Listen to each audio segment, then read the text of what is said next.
Deep Leaf Audio presents Illuminatus, Part 1, The Eye in the Pyramid, by Robert Shea and Robert Anton Wilson, performed by Ken Campbell and Chris Fairbank, dedicated to Gregory Hill and Kerry Thornley. Book 1, Verwirrung.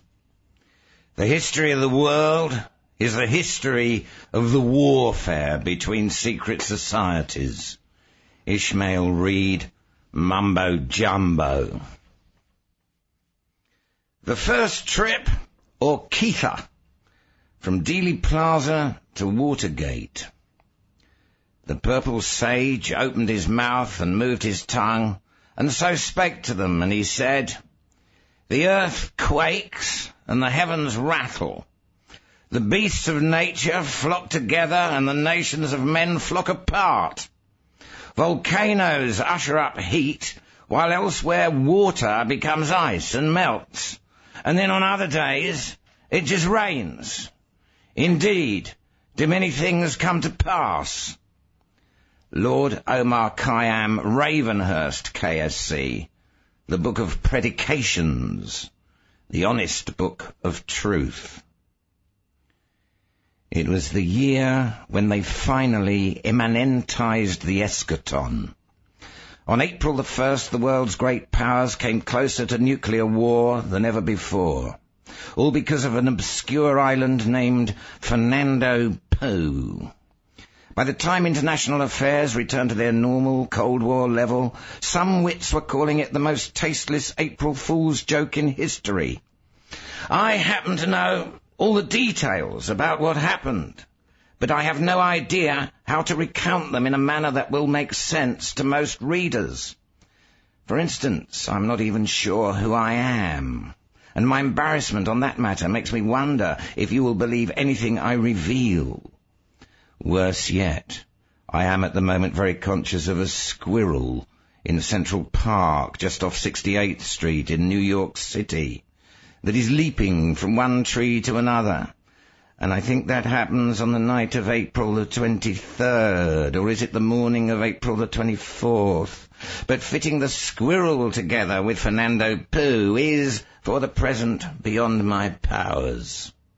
I beg your tolerance. There is nothing I can do to make things any easier for any of us, and you will have to accept being addressed by a disembodied voice, just as I accept the compulsion to speak out, even though I am painfully aware that I am talking to an invisible, perhaps non-existent audience.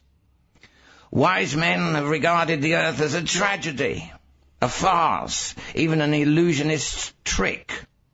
But all, if they are truly wise and not merely intellectual rapists, recognize that it is certainly some kind of stage in which we all play roles, most of us being very poorly coached and totally unrehearsed before the curtain rises.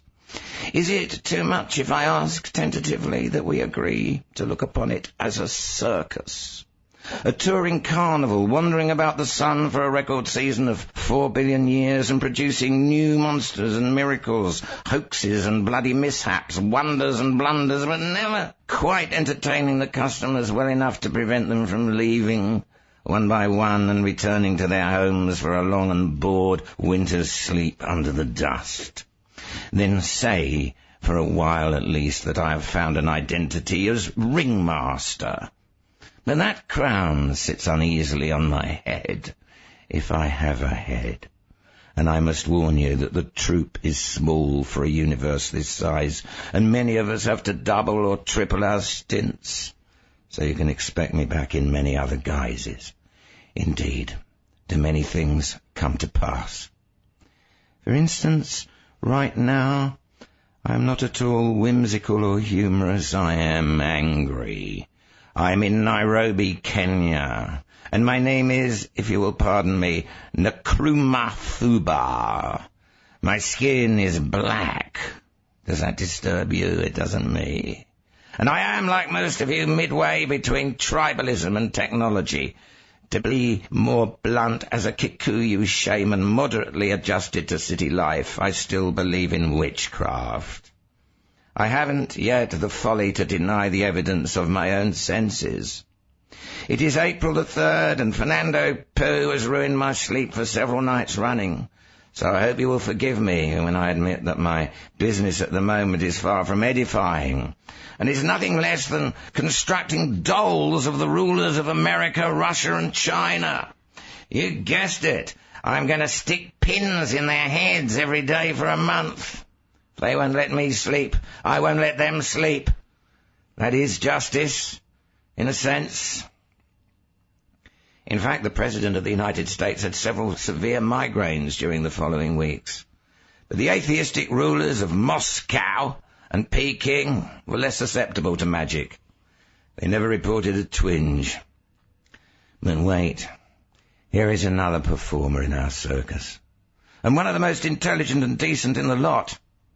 His name is unpronounceable, but you can call him Howard, and he happens to have been born a dolphin. He's swimming through the ruins of Atlantis, and it's April the 10th already. Time is moving. I'm not sure what Howard sees, but it bothers him, and he decides to tell Hagbard all about it. Not that I know at this point who Hagbard is. Never mind. Watch the waves roll and be glad there isn't much pollution out here yet. Look at the way the golden sun lights each wave with a glint that curiously sparkles into a silver sheen. And watch the waves as they roll, so that it is easy to cross 5 hours of time in 1 second and find ourselves amid trees and earth, with even a few falling leaves for a touch of poetry before the horror. Where are we? 5 hours away, I told you, 5 hours due west to be precise. So at the same instant that Howard turns a somersault in Atlantis, Sarsaparilla Godzilla, a tourist from Simcoe, Ontario, she had the misfortune to be born a human being, turns a neat nosedive right here and lands unconscious on the ground. This is the outdoor extension of the Museum of Anthropology in Chapultepec Park, Mexico, DF. And the other tourists are rather upset about the poor lady's collapse. She later said it was the heat.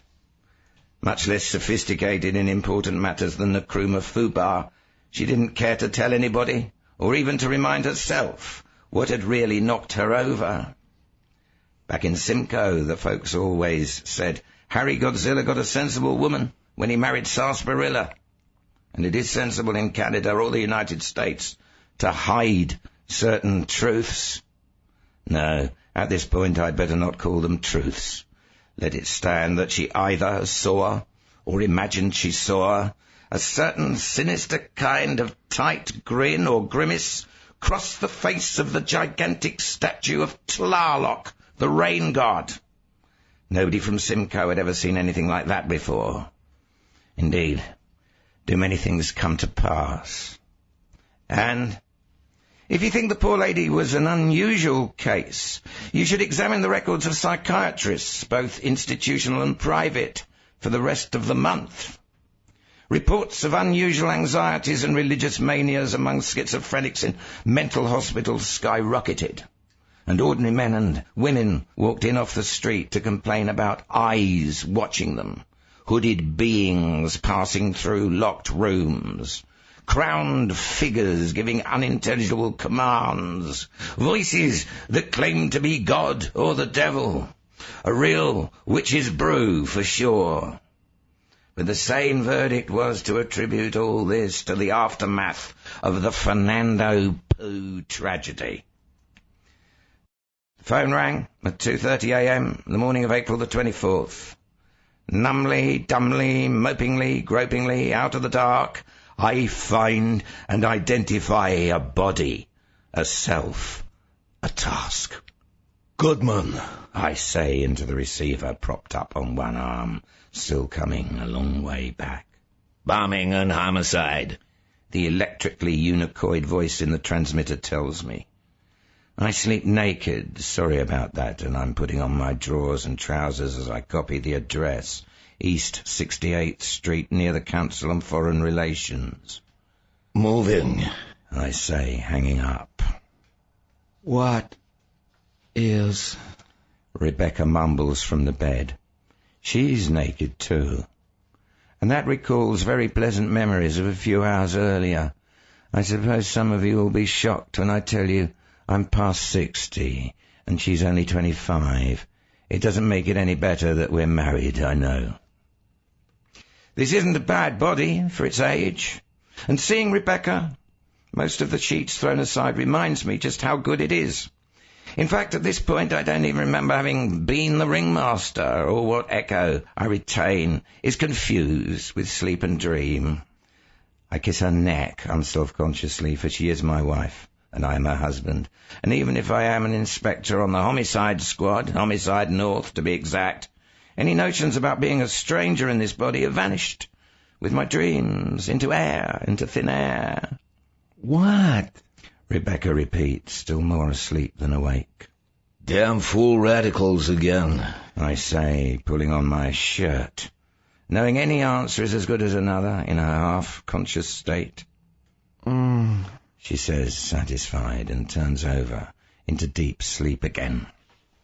I washed my face somewhat, tired old man watching me from the mirror, and ran a brush through my hair. Just time enough to think that retirement was only a few years away, and to remember a certain hypodermic needle and a day in the Catskills with my first wife, Sandra, back when they at least had clean air up there. Socks, shoes, tie, fedora. And you never stopped mourning. As much as I loved Rebecca, I never stopped mourning Sandra. Bombing and homicide. What a mashigana world. Do you remember when you could at least drive in New York at 3 a.m. without traffic jams? Those days were gone. The trucks that were banned in the daytime were all making their deliveries now. Everybody was supposed to pretend the pollution went away before dawn. Papa used to say, Saul, they did it to the Indians, and now they're doing it to themselves. Goyish and Nellis! He left Russia to escape the pogrom of 1905, but I guess he saw a lot before he got out. He seemed like a cynical old man to me then, and I seem like a cynical old man to others now. Is there any pattern or sense in any of it? The scene of the blast was one of those old office buildings with Gothic and gingerbread styling all over the lobby floor. In the dim light of the hour, it reminded me of the shadowy atmosphere of Charlie Chan in the Wax Museum. And a smell hit my nostrils as soon as I walked in. A patrolman, lounging inside the door, snapped to attention when he recognized me. Took out the 17th floor and part of the 18th, he said. Also a pet shop here on the ground level. Some freak of dynamics. Nothing else is damaged down here, but every fish tank went. That's the smell. Barney Muldoon, an old friend with the look and mannerisms of a Hollywood cop, appeared out of the shadows. A tough man, and nowhere as dumb as he liked to pretend, which is why he was head of the bomb squad. Your baby, Barney? I asked, casually. Looks that way. Nobody killed. The call went out to you because a clothier's dummy was burned on the 18th floor and the first car here thought it was a human body. Wait. George Dawn is screaming. Saul's face showed no reaction to the answer. But poker players at the Fraternal Order of Police had long ago given up trying to read that inscrutable Talmudic countenance. As Barney Muldoon, I knew how I would feel if I had the chance to drop this case on another department and hurry home to a beautiful bride like Rebecca Goodman. I smiled down at Saul. His height would keep him from appointment to the force now, but the rules were different when he was young. And I added quietly, There might be something in it for you, though. The fedora darked as Saul took out his pipe and started to fill it. All he said was, Oh? Right now, I went on, we're just notifying missing persons. But if what I'm afraid of is right, it'll end up on your desk after all. He struck a match and started puffing. Somebody missing at this hour. Might be found among the living in the morning, he said between drags. The match went out, and shadows moved where nobody stirred.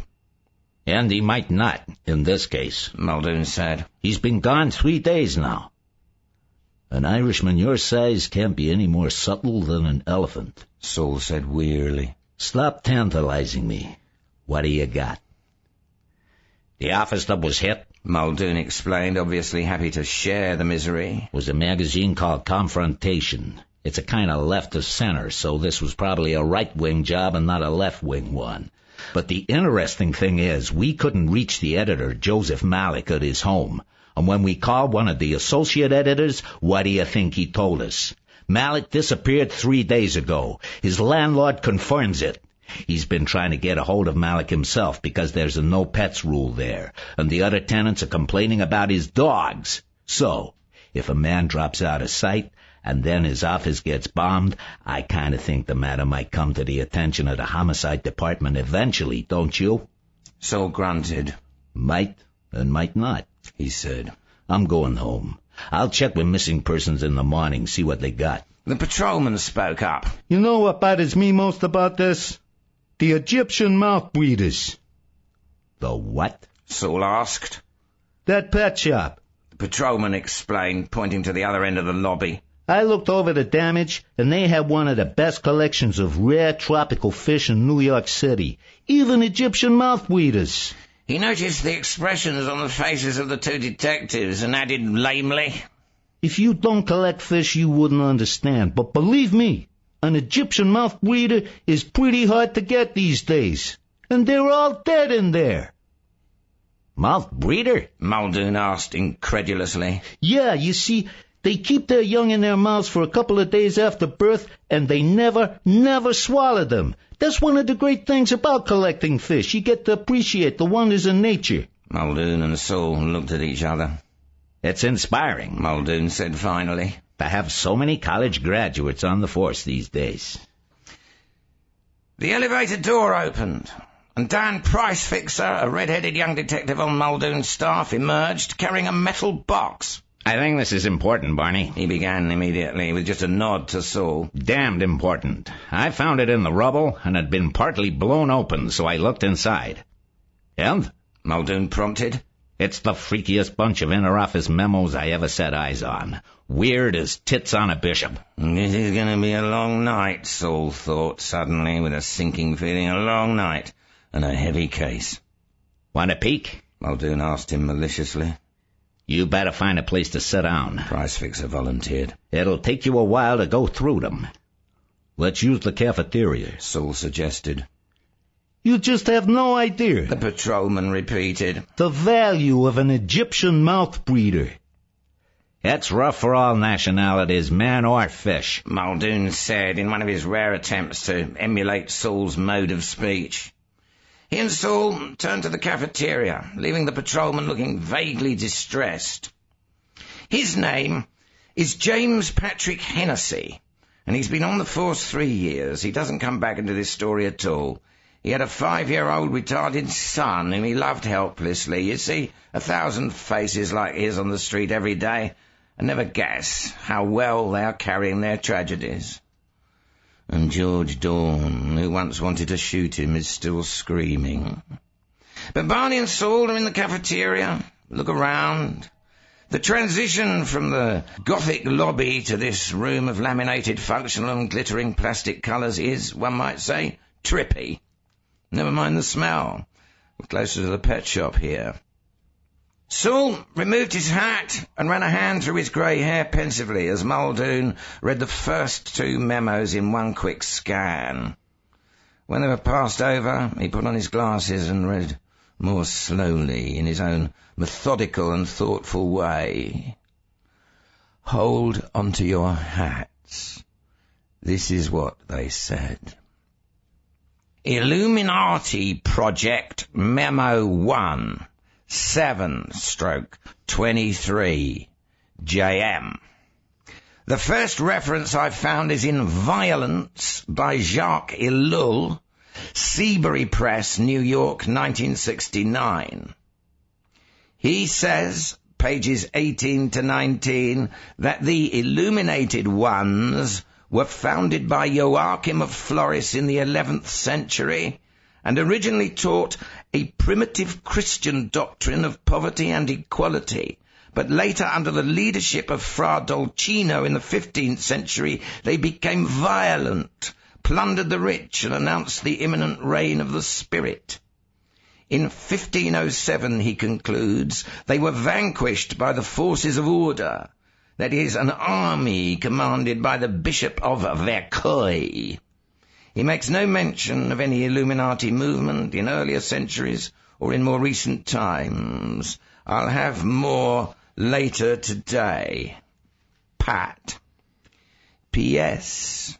I found a little more about Joachim of Floris in the back files of the National Review. William Buckley and his cronies think Joachim is responsible for modern liberalism, socialism and communism. They've condemned him in fine theological language. He committed the heresy, they say, of immanentizing the Christian Eschaton. Do you want me to look that up in a technical treatise on Thomism? I think it means bringing the end of the world closer, sort of. Illuminati Project Memo 2, 7/23, JM. My second source was more helpful. Akron Darrow, A History of Secret Societies, Citadel Press, New York, 1961. Darrow traces the Illuminati back to the 11th century also, but not to Joachim of Floris. He sees the origin in the Ismailian sect of Islam, also known as the Order of Assassins. They were vanquished in the 13th century, but later made a comeback with a new, less violent philosophy and eventually became the Ismailian sect of today, led by the Aga Khan. However, in the 16th century in Afghanistan, the illuminated ones, Roshinaya, picked up the original tactics of the Order of Assassins. They were wiped out by an alliance of the Moguls and Persians, pages 220 to 223. But the beginning of the 17th century saw the foundation of the illuminated ones of Spain, the Alumbrados, condemned by an edict of the Grand Inquisition in 1623. In 1654, the illuminated Guerinettes came into public notice in France. And finally, the part you're most interested in. The Bavarian Illuminati was founded on May Day, 1776, in Ingolstadt, Bavaria, by Adam Weishaupt, a former Jesuit. Documents still extant show several points of resemblance between the German and Central Asian Illuminists, points that are hard to account for on grounds of pure coincidence, page 255. Weishaupt's Illuminati was suppressed by the Bavarian government in 1785. Darrow also mentions the Illuminati of Paris in the 1880s, but suggests it was simply a passing fad. He does not accept the notion that the Illuminati still exist today. This is beginning to look big. Why are we keeping the details from George? Pat. Saul and Muldoon exchanged glances. Let's see the next one, Saul said. He and Muldoon read together, Illuminati Project Memo 3, 7/24, JM. The Encyclopaedia Britannica has little to say on the subject, 1966 edition, volume 11, Halikatu Impala, page 1094. Illuminati, a short-lived movement of Republican free thought founded on May Day 1776 by Adam Weishaupt, professor of canon law at Ingolstadt and a former Jesuit. From 1778 onward, they began to make contact with various Masonic lodges, where, under the impulse of A. Knigger, QV, one of their chief converts, they often managed to gain a commanding position. The scheme itself had its attractions for literary men like Goethe and Herder, and even for the reigning dukes of Gotha and Weimar.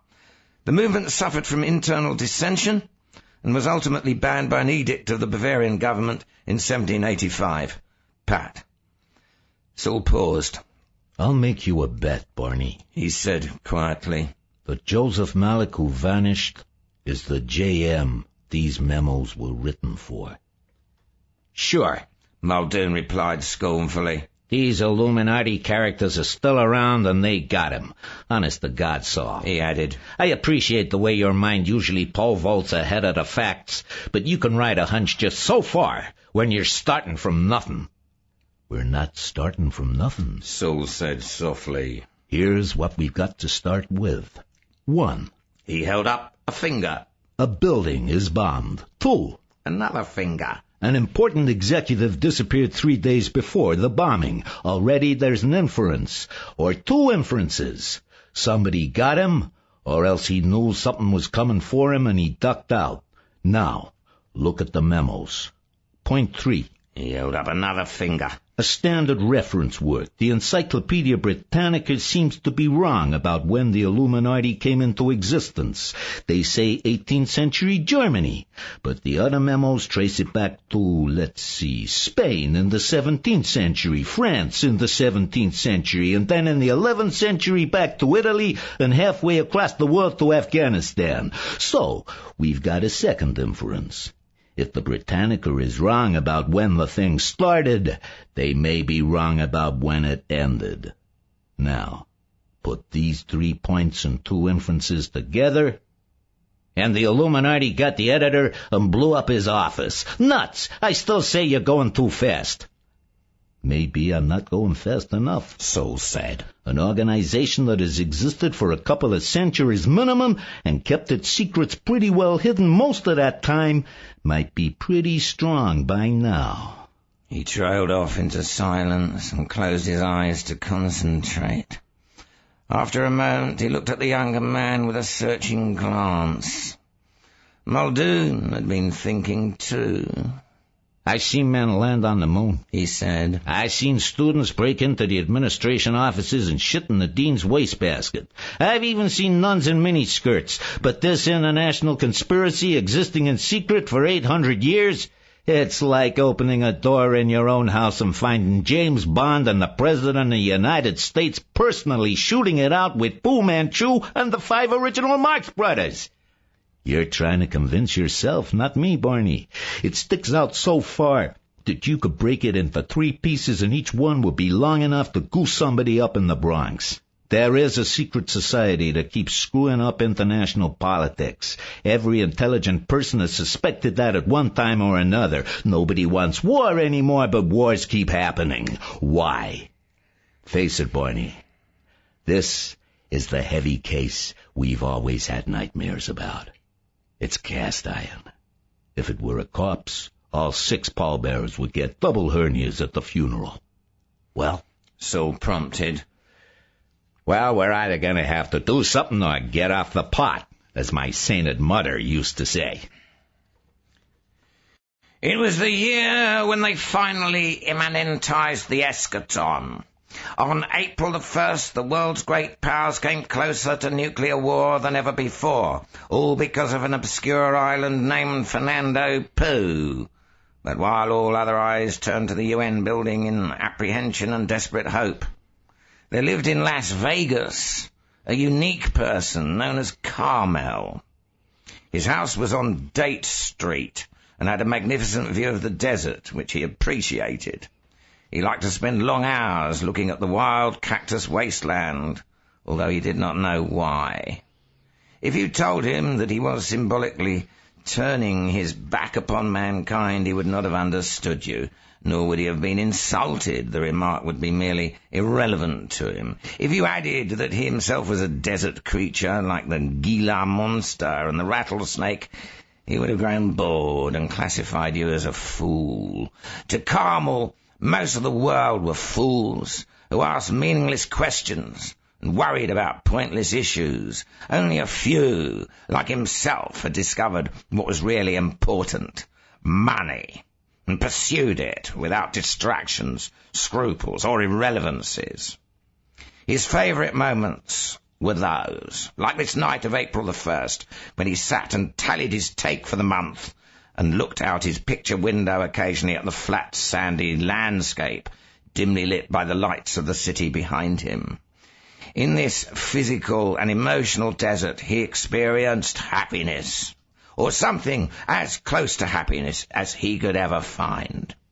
His girls had earned $46,000 during March, of which he took $23,000 after paying 10% to the Brotherhood for permission to operate without molestation by banana-nosed Maldonado's soldiers. This left a tidy profit of $20,700, all of it tax-free.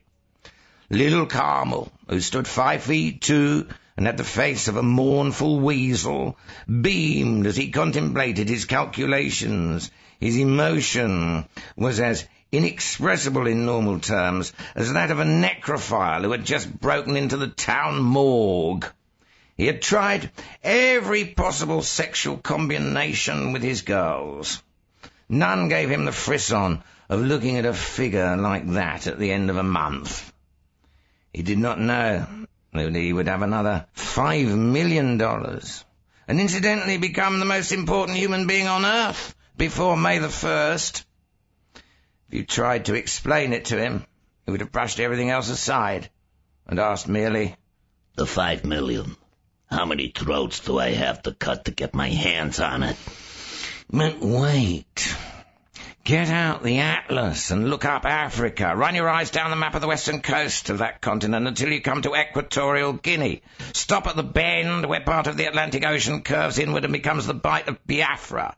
You will note a chain of small islands. You will further observe that one of these is Fernando Poo.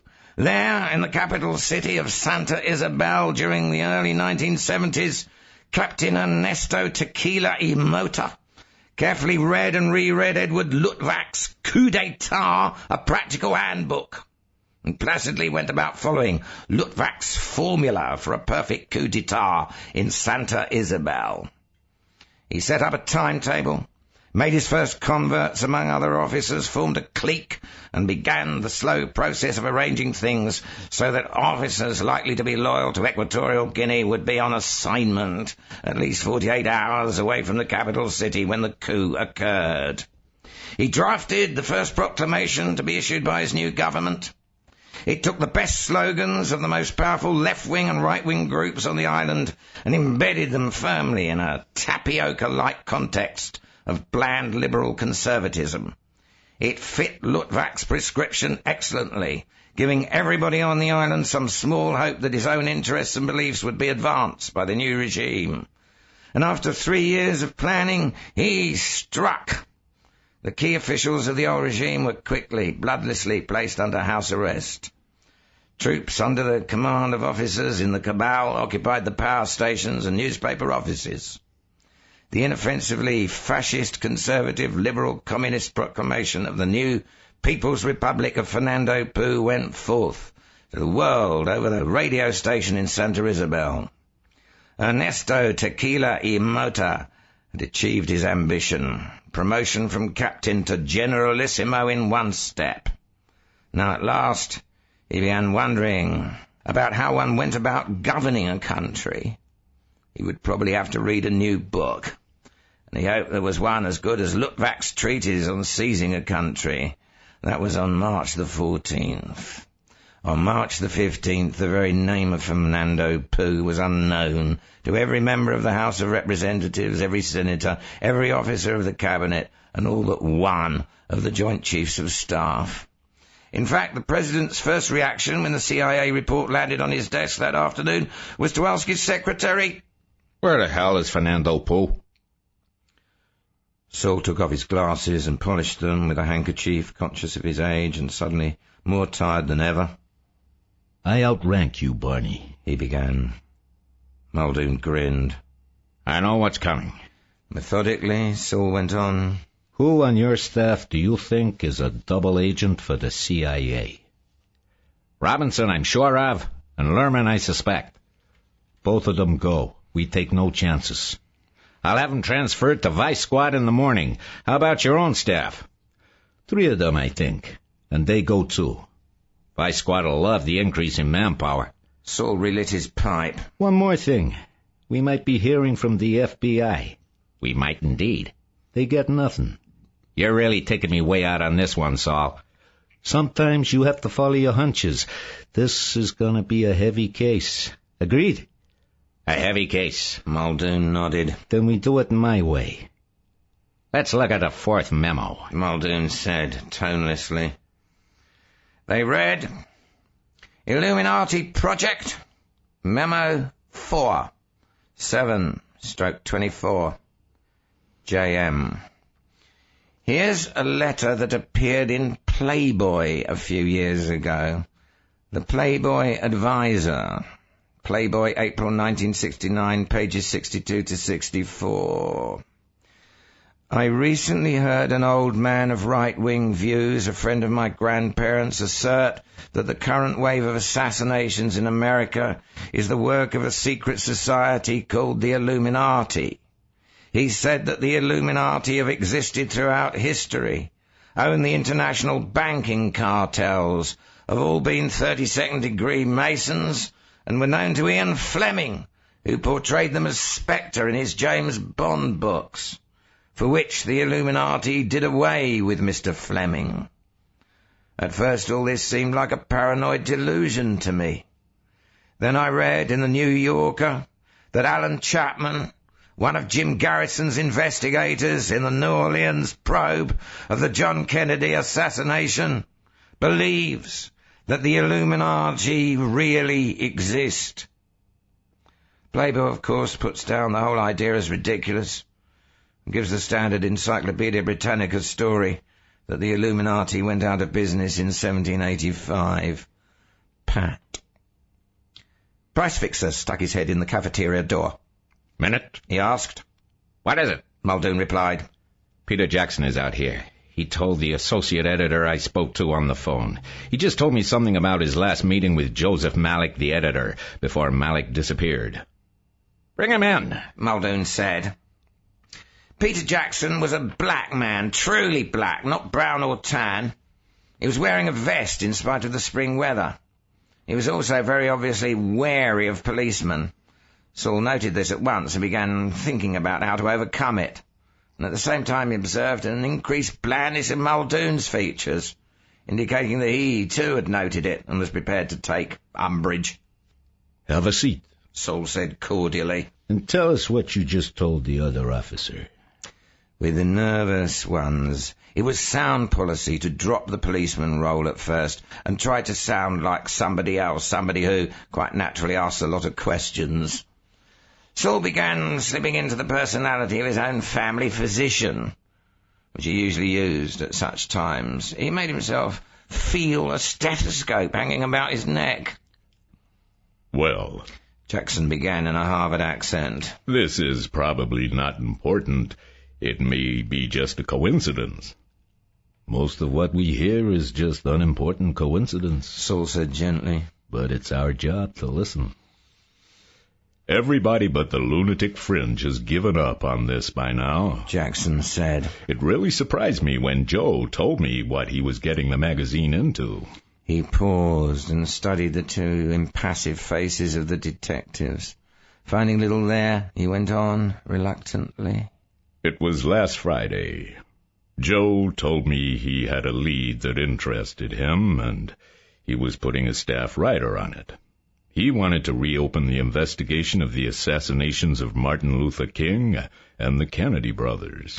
Saul carefully didn't look at Muldoon, and just as carefully moved his hat to cover the memos on the table. Excuse me a moment, he said politely, and left the cafeteria. He found a phone booth in the lobby and dialed his home. Rebecca answered after the third ring. She obviously had not gotten back to sleep after he left. Saul? She asked, guessing who would be calling at this hour. It's gonna be a long night, Saul said. Oh, hell. I know, baby. But this case is a son of a bitch. Rebecca sighed. I'm glad we had a little ball earlier this evening. Otherwise, I'd be furious. Saul thought, suddenly, of how this conversation would sound to an outsider. a 60-year-old man and a 25-year-old wife, and if they knew she was a whore and a heroin addict when I first met her. Do you know what I'm going to do? Rebecca lowered her voice. I'm going to take off my nightgown and throw the covers to the foot of the bed and lie here naked, thinking about you and waiting. Saure grinned. A man my age shouldn't be able to respond to that after doing what I did earlier. Oh, but you did respond, didn't you? Her voice was confident and sensual. I sure did. I won't be able to leave the phone booth for a couple of minutes. She chuckled softly and said, I'll be waiting. I love you, he said, surprised, as always, at the simple truth of it in a man his age. I won't be able to leave the phone booth at all if this keeps up, he thought. Listen, he added hurriedly. Let's change the subject before I start resorting to the vices of a high school boy. What do you know about the Illuminati? Rebecca had been an anthropology major with a minor in psychology before the drug scene had captured her, and she fell into the abyss from which he had rescued her. Her erudition often astonished him. It's a hoax, she said. A what? A hoax. A bunch of students at Berkeley started it back around 66 or 67. No, that's not what I'm asking. The original Illuminati in Italy and Spain and Germany in the 15th to 18th centuries, you know? Oh, that's the basis of the hoax.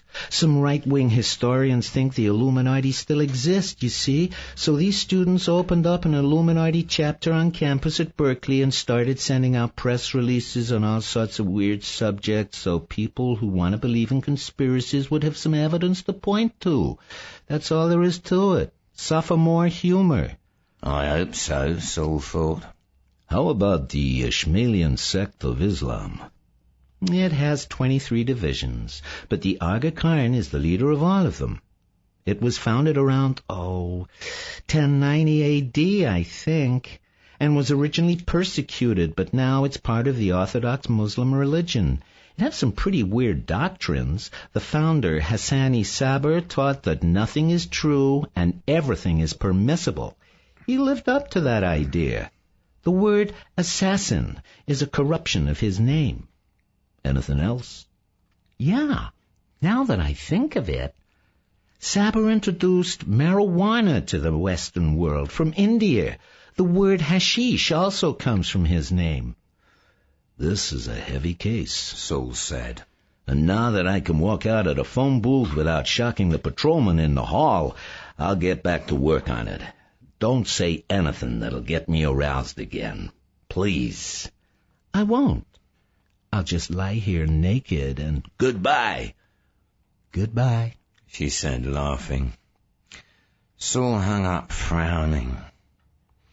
Goodman's intuition, the other detectives call it. It's not intuition. It's a way of thinking beyond and between the facts, a way of sensing holes, of seeing that there must be a relationship between fact number 1 and fact number 2, even if no such relationship is visible yet. And I know there is an Illuminati, whether or not those kids at Berkeley are kidding. He came out of his concentration and realized where he was. For the first time, he noticed a sticker on the door. This phone booth reserved for Clark Kent. He grinned. An intellectual's kind of joke, probably somebody on the magazine. He walked back to the cafeteria, reflecting. Nothing is true, everything is permissible. The doctrine like that, people were capable of. He shuddered. Images of Buchenwald and Belsen, of Jews who might have been him. Peter Jackson looked up as he re-entered the cafeteria. An intelligent, curious black face. Muldoon was impassive as the faces on Mount Rushmore. Mad Dog, Texas was the town where Malik thought these assassins had their headquarters, Muldoon said. That's where the staff writer was sent. What was the staff writer's name? Saure asked. George Dorn, Muldoon said. He's a young kid who used to be in SDS, and he was once rather close to the Weatherman faction. Hagbard Chaline's gigantic computer fuck-up, first universal cybernetic kinetic ultramicro programmer, was basically a rather sophisticated form of the standard self-programming algorithmic logic machine of the time. The name was one of his whimsies. Fuck-Up's real claim to uniqueness was a programmed stochastic process where it could throw an I Ching hexagram, reading a random open circuit as a broken yin line and a random closed circuit as a full yang line until 6 such lines were round. Consulting its memory banks, where the whole tradition of I Ching interpretation was stored, and then cross-checking its current scannings of the day's political, economic, meteorological, astrological, astronomical, and technological eccentricities, it would provide a reading of the hexagram which, to Hagbard's mind, combined the best of the scientific and occult methods for spotting oncoming trends. On March the 13th, the stochastic pattern spontaneously generated Hexagram 23, breaking apart. Fuck-Up then interpreted, "This traditionally unlucky sign was cast by Atlantean scientist priests shortly before the destruction of their continent and is generally connected with death by water. Other vibrations link it to earthquakes, tornadoes, and similar disasters, and to sickness, decay, and morbidity as well. The first correlation is with the unbalance between technological acceleration and political retrogression, which has preceded Earth-wide at ever-widening danger levels since 1914, and especially since 1964. The breaking apart is fundamentally the schizoid and schismatic mental fugue of lawyer politicians attempting to administrate a worldwide technology whose mechanisms they lack the education to comprehend, and whose gestalt trend they frustrate by breaking apart into obsolete Renaissance nation-states. World War III is probably imminent, and considering the advances in chemical-biological warfare in conjunction with the sickness vibrations of Hexagram 23, the unleashing of plague or nerve gas or both is as probable as thermonuclear overkill. General prognosis? Many megadeaths. There is some hope for avoidance of the emerging pattern with prompt action of correct nature. The probability of such avoidance is 0.17 to 0.05. No blame. My ass, no blame. Hagbard raged and rapidly reprogrammed Fuck-Up to read off to him its condensed psychobiographies of the key figures in world politics and the key scientists in chemo-biological warfare. The first dream came to Dr. Charles Mocenigo on February the 2nd, more than a month before Fuck-Up picked up the vibrations. He was, as usual with him, aware that he was dreaming, and the vision of a gigantic pyramid which seemed to walk or lumber about meant nothing and quickly vanished. Now he seemed to be looking at an enlargement of the DNA double helix. It was so detailed that he began searching it for the bonding irregularities at every 23rd angstrom. To his surprise, they were missing. Instead, there were other irregularities at each 17th angstrom. What the devil? He asked, and the pyramid returned, seeming to speak and saying, Yes, the devil. He jolted awake with a new concept, anthrax leprosy mu, coming into consciousness, and began jotting in his bedside pad. What the hell is this Desert Door project? The president had asked once, scrutinizing the budget. Germ warfare. An aide explained helpfully. They started with something called anthrax delta, and now they've worked their way up to something called anthrax mu, and... His voice was drowned out by the rumble of paper shredders in the next room. The President recognized the characteristic sound of the cesspool cleaners hard at work. Never mind, he said. Those things make me nervous. He scribbled a quick OK next to the item and went on to deprived children, which made him feel better. Here, he said. This is something we can cut. He forgot everything about Desert Door until the Fernando Poo crises. Just suppose, he asked the Joint Chiefs on March the 29th. I go on the tube and threaten all-out thermonuclear heck, and the other side doesn't blink. We got something that'll scare them even more. The JCs exchanged glances. One of them spoke tentatively. Out near Las Vegas, he said. We have this Desert Door project that seems to be way ahead of the comrades in BB and BC. That's biological, bacteriological, and biological chemical. The President explained to the Vice President, who was frowning. It has nothing to do with BB guns.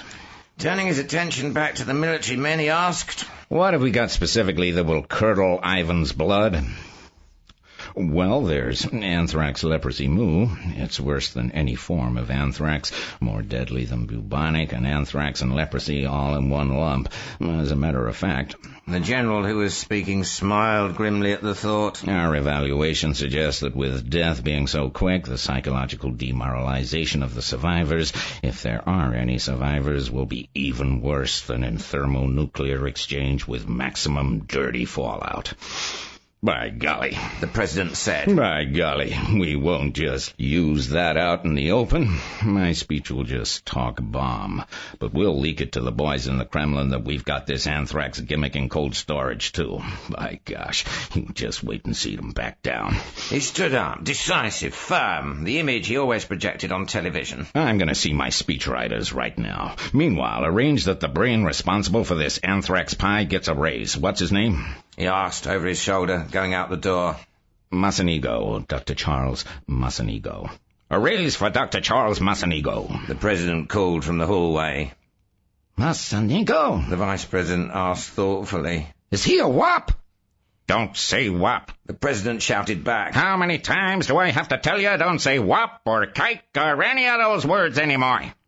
He spoke with some asperity, since he lived daily with a dread that someday the secret tapes he kept of all Oval Room transactions would be released to the public. He had long ago vowed that if that day ever came, the tapes would not be full of expletive deleted or characterization deleted. He was harassed, but still he spoke with authority. He was, in fact, characteristic of the best type of dominant male in the world at this time. He was 55 years old, tough, shrewd, unburdened by the complicated ethical ambiguities which puzzle intellectuals, and had long ago decided that the world was a mean son of a bitch in which only the most cunning and ruthless can survive. He was also as kind as was possible for one holding that ultra-Darwinian philosophy, and he genuinely loved children and dogs, unless they were on the site of something that had to be bombed in the national interest. He still retained some sense of humour, despite the burdens of his almost godly office. And although he had been impotent with his wife for nearly 10 years now, he generally achieved orgasm in the mouth of a skilled prostitute within 1.5 minutes. He took amphetamine pep pills to keep going on his grueling 20-hour day, with the result that his vision of the world was somewhat skewed in a paranoid direction, and he took tranquilizers to keep from worrying too much, with the result that his detachment sometimes bordered on the schizophrenic. And most of the time, his innate shrewdness gave him a fingernail grip on reality. In short, he was much like the rulers of Russia and China. In Central Park, the squirrel woke again as a car honked loudly in passing. Muttering angrily, he leapt to another tree and immediately went back to sleep. At the all-night Bickford's restaurant on 72nd Street, a young man named August Personage left a phone booth after making an obscene call to a woman in Brooklyn. He left behind one of his "This phone booth reserved for Clark Kent" stickers. In Chicago, 1 hour earlier on the clock but the same instant, the phone booth closed. A rock group called Clark Kent and his Supermen began a revival of Rock Around the Clock. Their leader, a tall black man with a master's degree in anthropology, had been known as El-Hajj Stark Ali Muhammad during a militant phase a few years earlier. His birth certificate said Robert Pearson on it. He was observing his audience and noted that bearded young white cat Simon was with a black woman, as usual. A fetish Pearson Mohammed Kent could understand by reverse psychology, since he preferred white chicks himself. Simon, for once, was not entranced by the music. Instead, he was deep in conversation with the girl, and drawing a diagram of a pyramid on the table to explain what he meant. Crown Point, Pearson heard him say over the music. And listening to Rock Around the Clock 10 years earlier, George Dorn had decided to let his hair grow long, smoke dope, and become a musician. He had succeeded in 2 of those ambitions. The statue of Tlaloc in the Museum of Anthropology, Mexico, DF, stared inscrutably upward, toward the stars. And the same stars glittered above the Caribbean, where the porpoise named Howard sported in the waves. The motorcade passes the Texas School Book Depository and moves slowly toward the triple underpass. At the 6th floor window, Lee Harvey Oswald sights carefully through the Carcano Mannlicher. His mouth is dry, desert dry, but his heartbeat is normal, and no sweat stands out on his forehead. This is the moment, he is thinking, the one moment transcending time and hazard, heredity and environment, the final test and proof of free will and of my right to call myself a man. In this moment now, as I tighten the trigger, the tyrant dies, and with him all the lies of a cruel, mendacious epoch. It is a supreme exaltation, this moment, and this knowledge. And yet his mouth is dry, dust dry, dry as death, as if his salivary glands alone rebelled against the murder which his intellect pronounced necessary and just. Now, he recalls the military formula, BASS, B-A-S-S, breathe, aim, slack, squeeze. He breathes, he aims, he slacks. He starts to squeeze as a dog barks suddenly, and his mouth falls open in astonishment as 3 shots ring out, obviously from the direction of the grassy knoll and triple underpass. Son of a bitch, he said softly as a prayer, and he began to grin, a rictus not of omnipotence such as he had expected, but of something different and unexpected, and therefore better.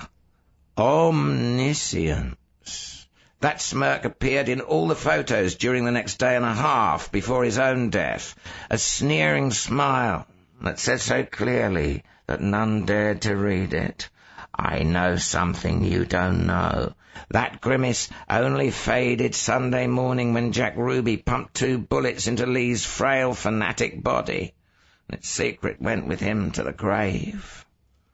But another part of the secret had already left Dallas on Friday afternoon's TWA whisper jet to Los Angeles, travelling behind the business suit, grey hair, and only moderately sardonic eyes of a little old man who was listed on the flight manifest as Frank Sullivan. This is serious, Peter Jackson was thinking. Joe Malick wasn't on a paranoid trip at all. The non-committal expressions of Muldoon and Goodman did not deceive him at all.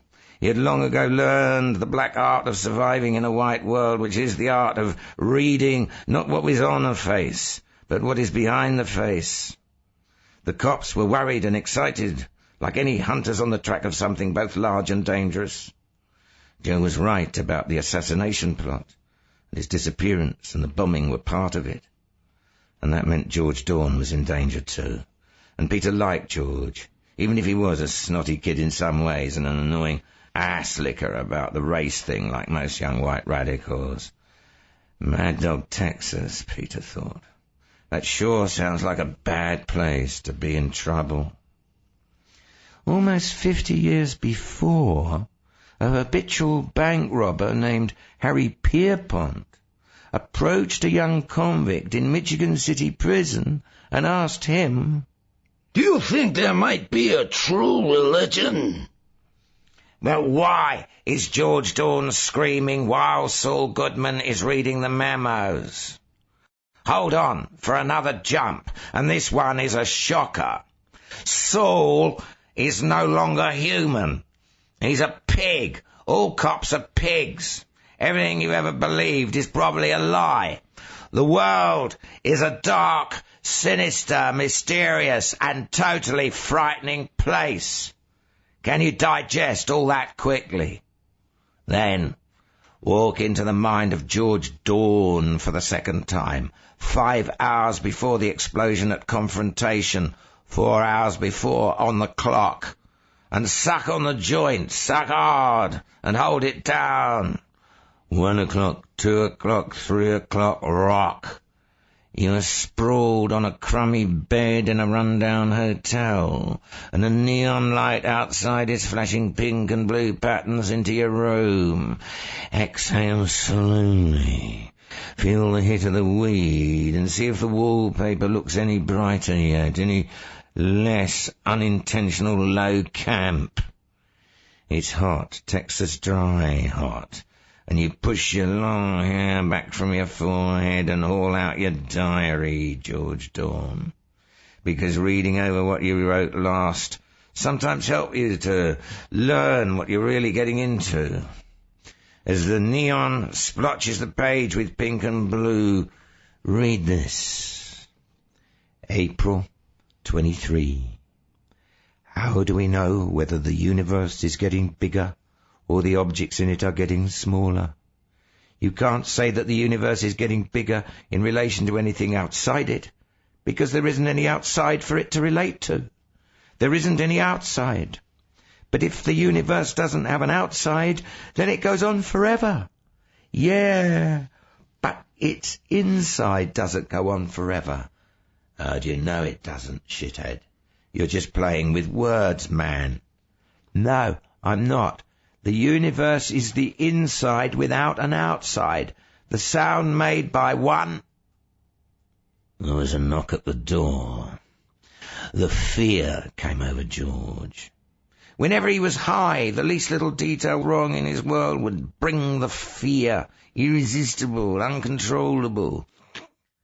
He held his breath, not to contain the smoke in his lungs, but because terror had paralyzed the muscles in his chest. He dropped the little notebook in which he wrote his thoughts daily and clutched at his penis, a habitual gesture in moments of panic.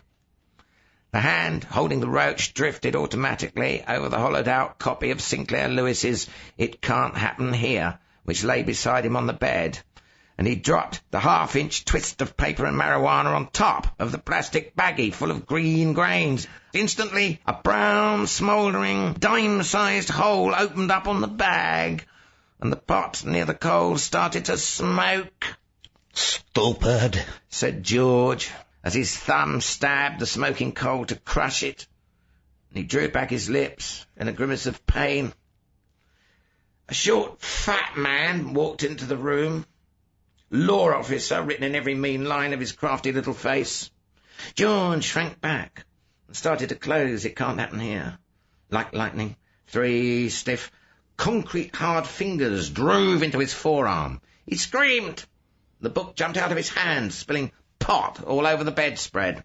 "Don't touch that," said the fat man. "An officer being here to gather it up for evidence.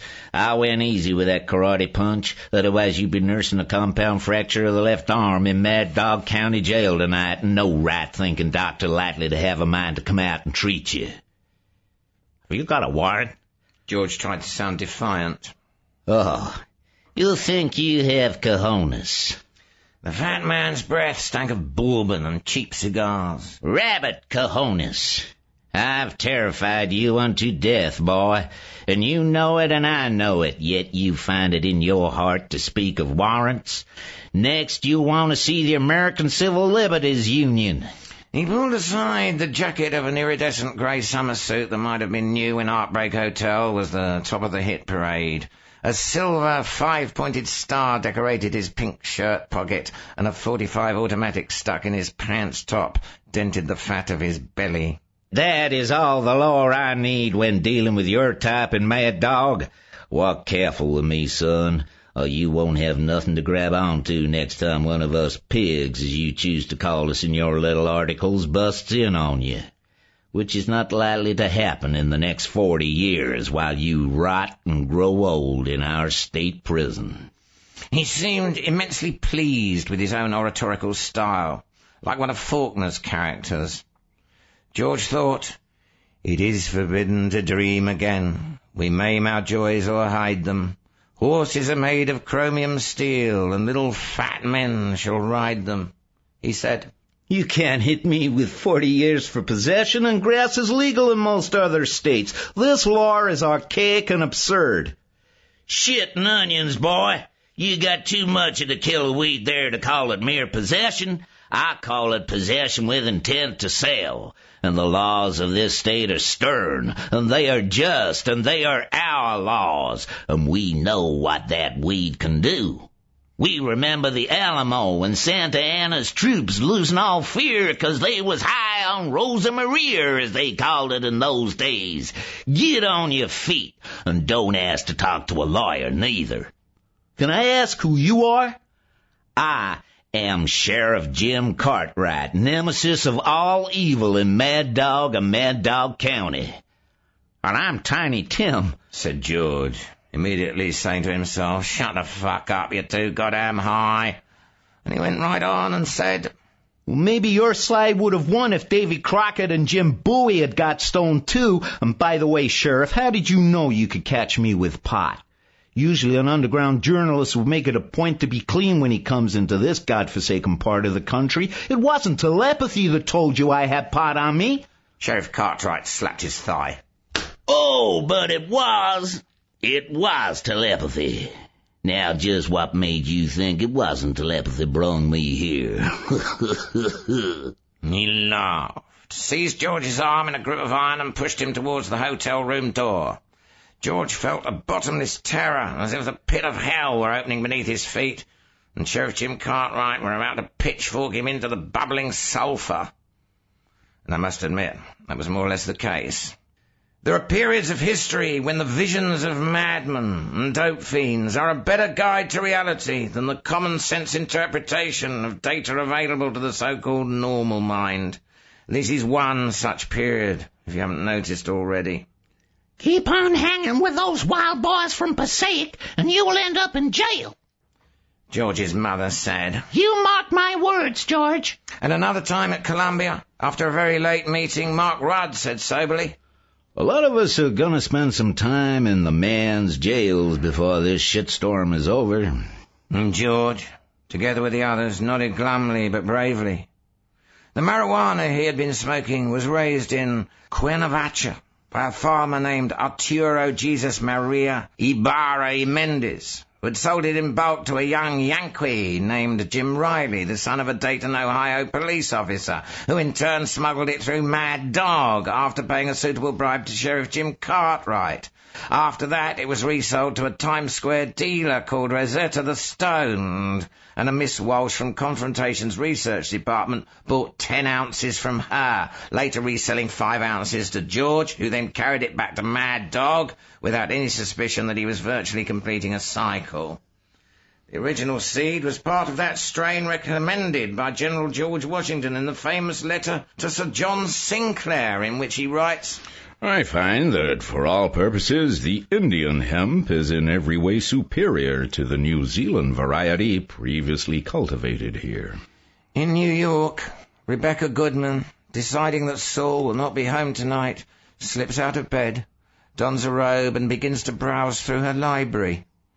Finally, she selects a book on Babylonian mythology and begins to read, "Before all of the gods was Mumu, the spirit of pure chaos." In Chicago, Simon and Mary Lou Cervix sit naked on her bed, legs intertwined in the yab-yum lotus position. "No," Simon is saying. "you don't move, baby. You wait for you." to move you. Clark Kent and his supermen swing into a reprise. We're gonna rock around the clock tonight. We're gonna rock till broad daylight. George's cellmate in Mad Dog County Jail had a skull-like face with large protruding front teeth. He was about 6.5 feet tall and lay curled up in his cell bunk like a coiled python. Have you asked for treatment? George asked him. Treatment for what? Well, if you think you're an assassin, I don't think, baby brother. I've killed 4 white men and 2 niggers. 1 in California, the rest down here. Got paid for every one of them. Is that what you're in here for? My God, they don't stick murderers in the same cell with potheads, do they? I'm in for vagrancy, said the man scornfully. Actually, I'm just here for safekeeping until they give me my orders. Then it's goodbye to whoever. President, civil rights leader, enemy of the people. Someday I'll be famous. I'm going to write a book about myself someday, Ace. Of course, I'm no good at writing. Look, maybe we could do a deal. I'll have Sheriff Jim bring you some writing paper, and if you'll write about my life, they're going to keep you here forever, you know. I'll come visit you in between assassinations, and you'll write the book, and Sheriff Jim will keep it safe till I retire. Then you have the book published, and you make a lot of money and be real comfortable in jail. Or maybe you can even hire a lawyer to get you out. Where will you be? Said George. He was still scared. He was feeling sleepy too. He was deciding that this was all bullshit, which had a calming effect on his nerves. But he'd better not go to sleep in the cell while this guy was awake. He didn't really believe this assassin talk, but it was safe to assume that anybody he met in prison was homosexual. As if reading his mind, his cellmate said, How'd you like to let a famous assassin shove it up to you? How would that be, huh, Ace? Please, said George. That's not my bag, you know. I really couldn't do it. Shit, piss, and corruption, said the assassin. He suddenly uncoiled and slid off the bunk. I've been wasting my time with you. Now bend the hell over and drop your pants. You're getting it, and there ain't no further way about it. He stepped toward George, fists clenched. Guard! Guard! George yelled. He grabbed the cell door in both hands and began rattling it frantically. The man caught George a cuff across the face. Another blow to the jaw knocked George against the wall. "Guard!" he screamed, his head spinning with pot and panic. A man in a blue uniform came through the door at the end of the corridor. He seemed miles away and vastly disinterested, like a god who had grown bored with his creations. What the hell is all this yelling about in here? He asked, his hand on the butt of his revolver, his voice still miles away. George opened his mouth, but his cellmate spoke first. This little long-haired communist freak won't drop his pants when I tell him. Ain't you supposed to make sure I'm happy in here? The voice shifted to a whine. Make him do what I say. You've got to protect me, said George. You got to get me out of this cell. The god guard laughed. Well, now, you might say this is a very enlightened prison we have here. You come down from New York and you probably think we're pretty backward, but we ain't. You got no police brutality. Now, if I interfered between you and Harry Cohen here, I might have to use force to keep him away from your young ass. I know you people believe all cops ought to be abolished. Well, in this here situation, I hereby abolish myself. Furthermore, I know you people believe in sexual freedom, and I do too. So, Harry Cohen gonna have his sexual freedom without any interference or brutality from me. His voice was still distant and disinterested, almost dreamy. No, said George. The guard drew his pistol. Now, sonny, You take down your pants and bend over. You are gonna get it up the ass from Harry Coyne here, and no two ways about it. And I'm gonna watch and see that you let him do it right. Otherwise, you get no 40 years. You get killed right now. I put a bullet in you and say you were resisting arrest. Now make your mind up. What's it gonna be? I really will kill you if you don't do like it tells you to. I really will. You are totally expendable, and he ain't. He's a very important man, and it's my job to keep him happy. And I'll fuck you either way, dead or alive. The demented Coyne laughed like an evil spirit. So there's no way you can escape it, Ace? The door at the end of the corridor clanged, and Sheriff Jim Cartwright and two blue uniformed policemen strode down to the cell. "What's going on here?" said the sheriff. I caught this queer punk George Doan here trying to commit homosexual rape on Harry, said the guard. Had to draw my pistol to stop him. George shook his head. You guys are unbelievable. If you're acting out this little game for my benefit, you can quit now, because you're certainly not fooling each other and you're not fooling me. Dorn, said the sheriff, you've been attempting unnatural acts in my jail, acts forbidden by the Holy Bible and the laws of this state. And I don't like that. I don't like it one little bit. Come on out here. I want to have a little talk with you.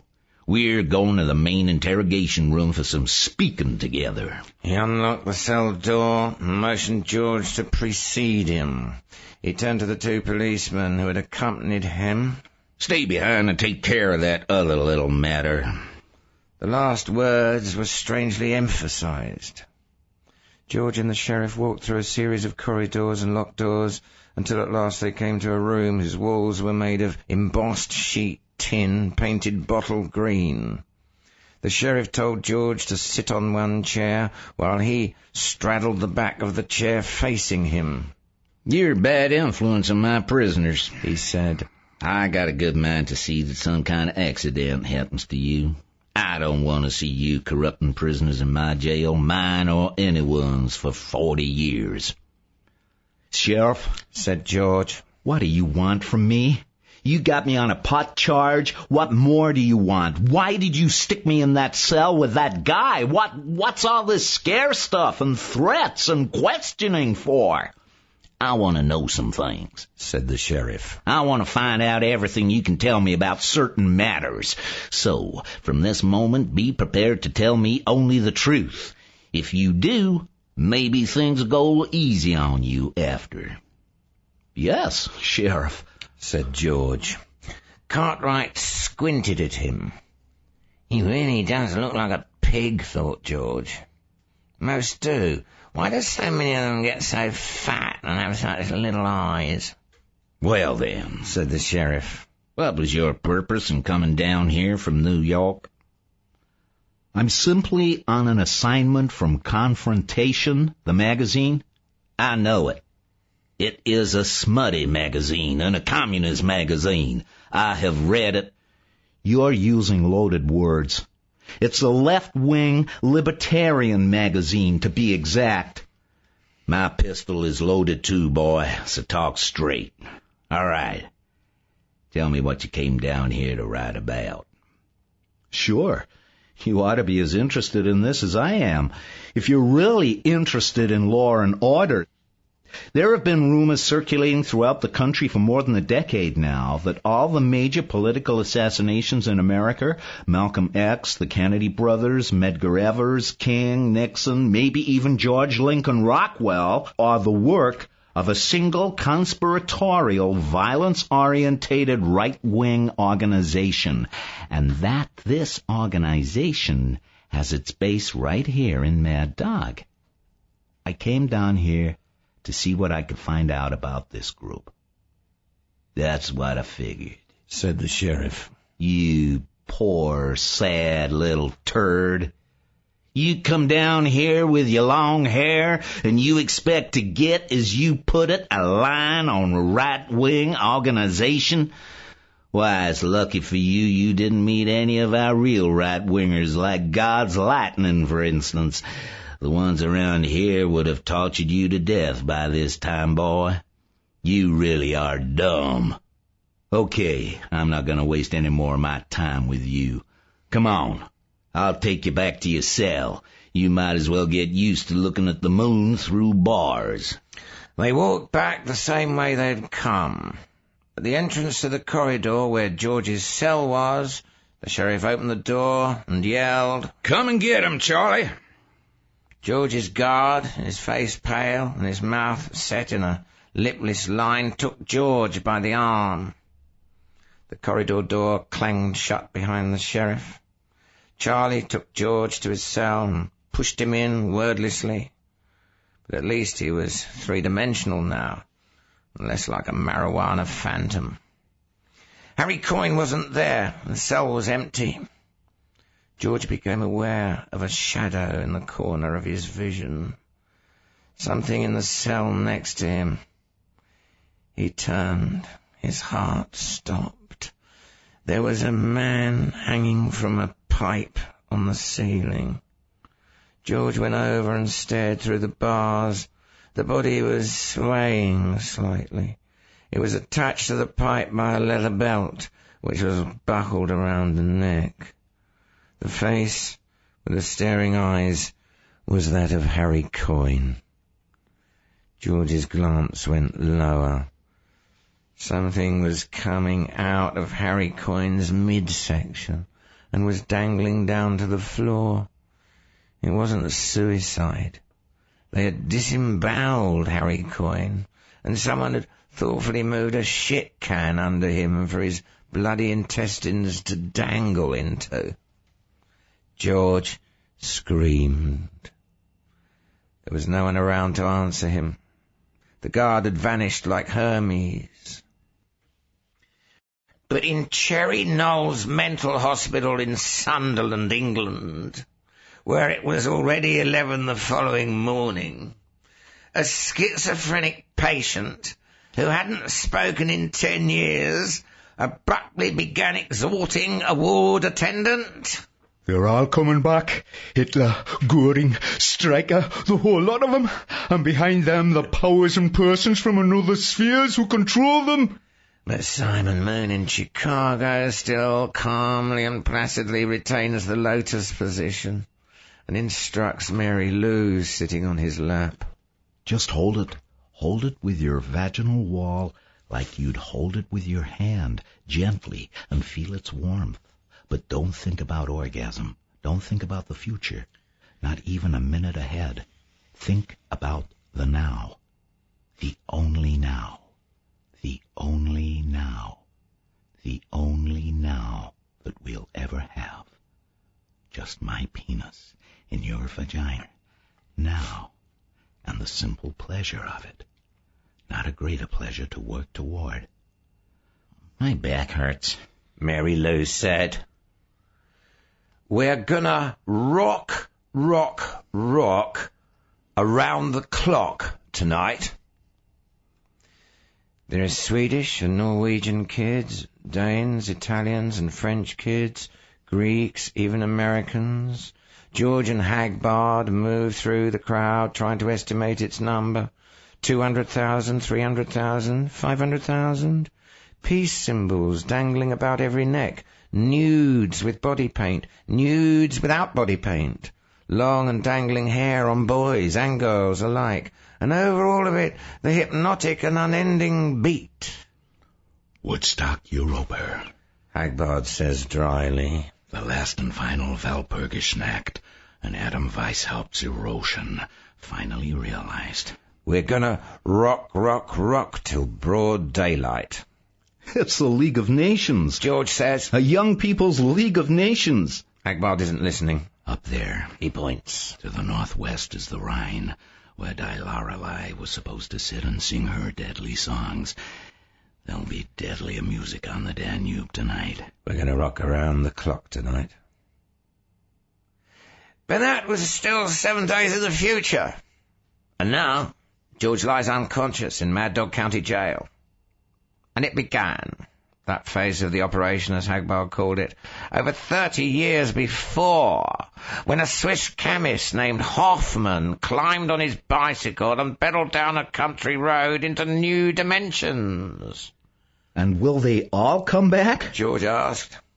All of them, Hagbard answered tightly. when the beat reaches the proper intensity. Unless we can stop it.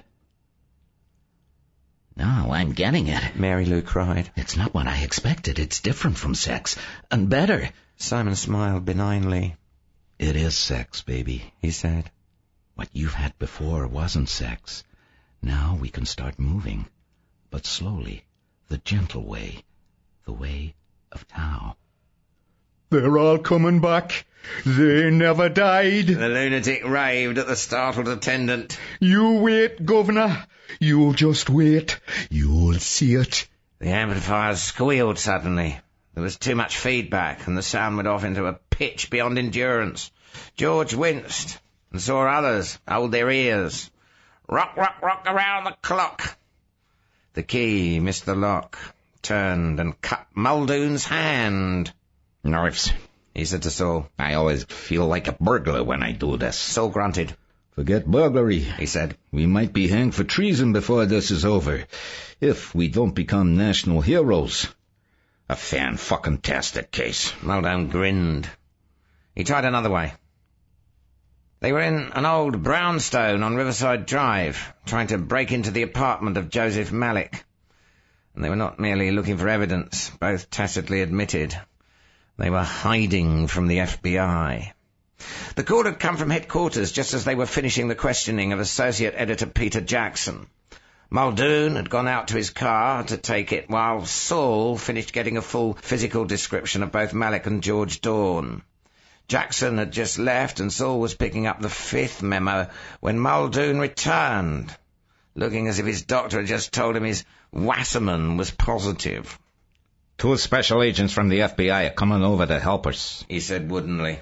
Still ready to play a hunch? Saul asked calmly, pushing all the memos back in the metal box.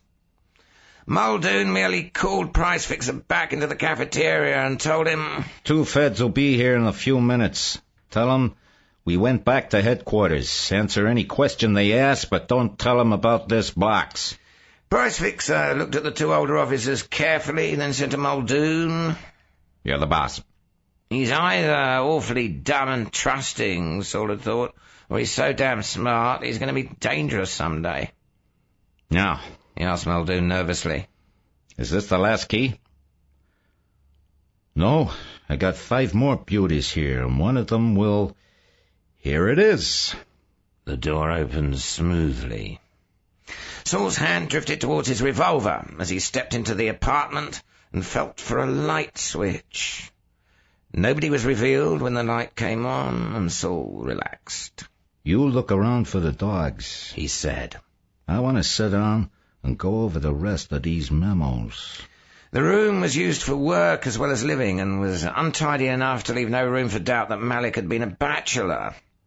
Saul pushed the typewriter back on the writing desk, set down the memo box, and then noticed something odd.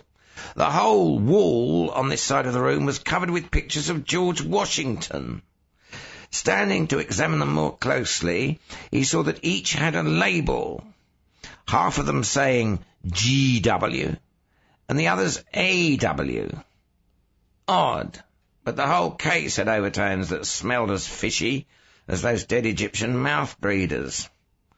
Saul sat down and took a memo from the box. Muldoon came back into the living room and said, No dogs. Not a goddamn dog anywhere in the whole apartment. That's interesting. Saul remarked thoughtfully. You say the landlord had complaints from several other tenants about the dogs? He said everybody in the building was complaining. The rule is no pets, and he enforced it. People wanted to know why they had to get rid of their kittens when Malik could have a whole pack of dogs up here. They said there must have been 10 or 12 from the noise they made. He sure must love those animals if he took them all with him when he went into hiding. Saul mused. The pole vaulter in his unconscious was jumping again, Let's look in the kitchen. he suggested mildly.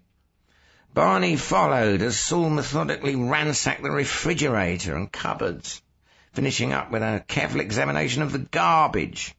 No dog food, Saul said finally. I noticed. And no dog dishes either.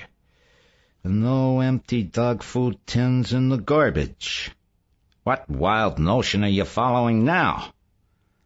I don't know, Saul said thoughtfully.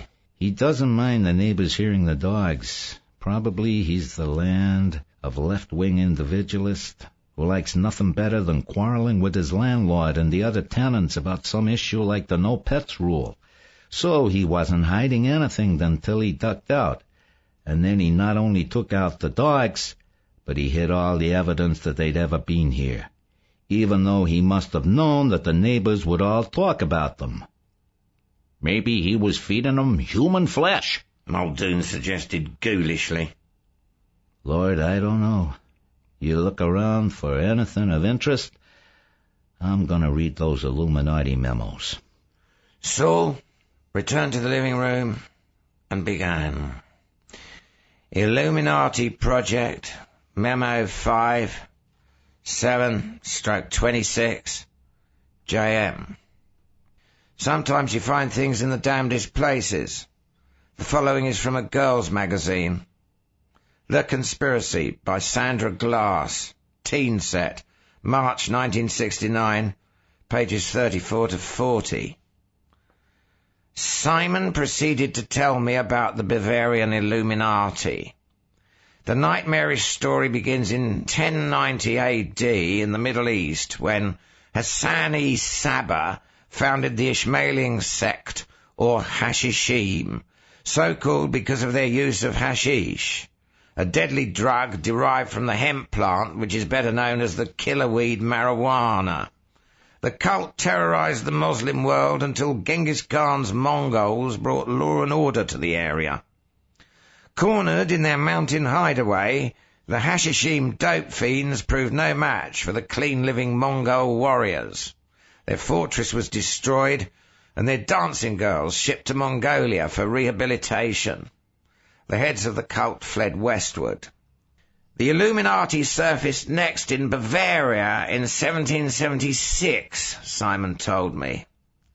Adam Weishaupt, a student of the occult, studied the teachings of Hassani Saba and grew hemp in his backyard. On February the 2nd, 1776, Weishaupt achieved illumination. Weishaupt officially founded the ancient illuminated seers of Bavaria on May the 1st, 1776. Their slogan was Ewiger Blumenkraft. They attracted many illustrious members such as Goethe and Beethoven. Beethoven tacked up an Ewiger Blumenkraft poster on the top of the piano on which he composed all 9 of his symphonies. The last paragraph of the article is, however, the most interesting of all. Recently, I saw a documentary film on the Democratic Convention of 1968, and I was struck by the scene in which Senator Abraham Ribikoff made a critical remark provoking the anger of the mayor of Chicago. In the ensuing tumult, it was impossible to hear the mayor's shouted retort, and there has been much speculation about what he actually said. To me it seemed his lips were forming the words that by this time become frighteningly familiar, Ewiger Blumenkraft. The further I dig, the wilder the whole picture looks. When are we going to tell George about it? Pat.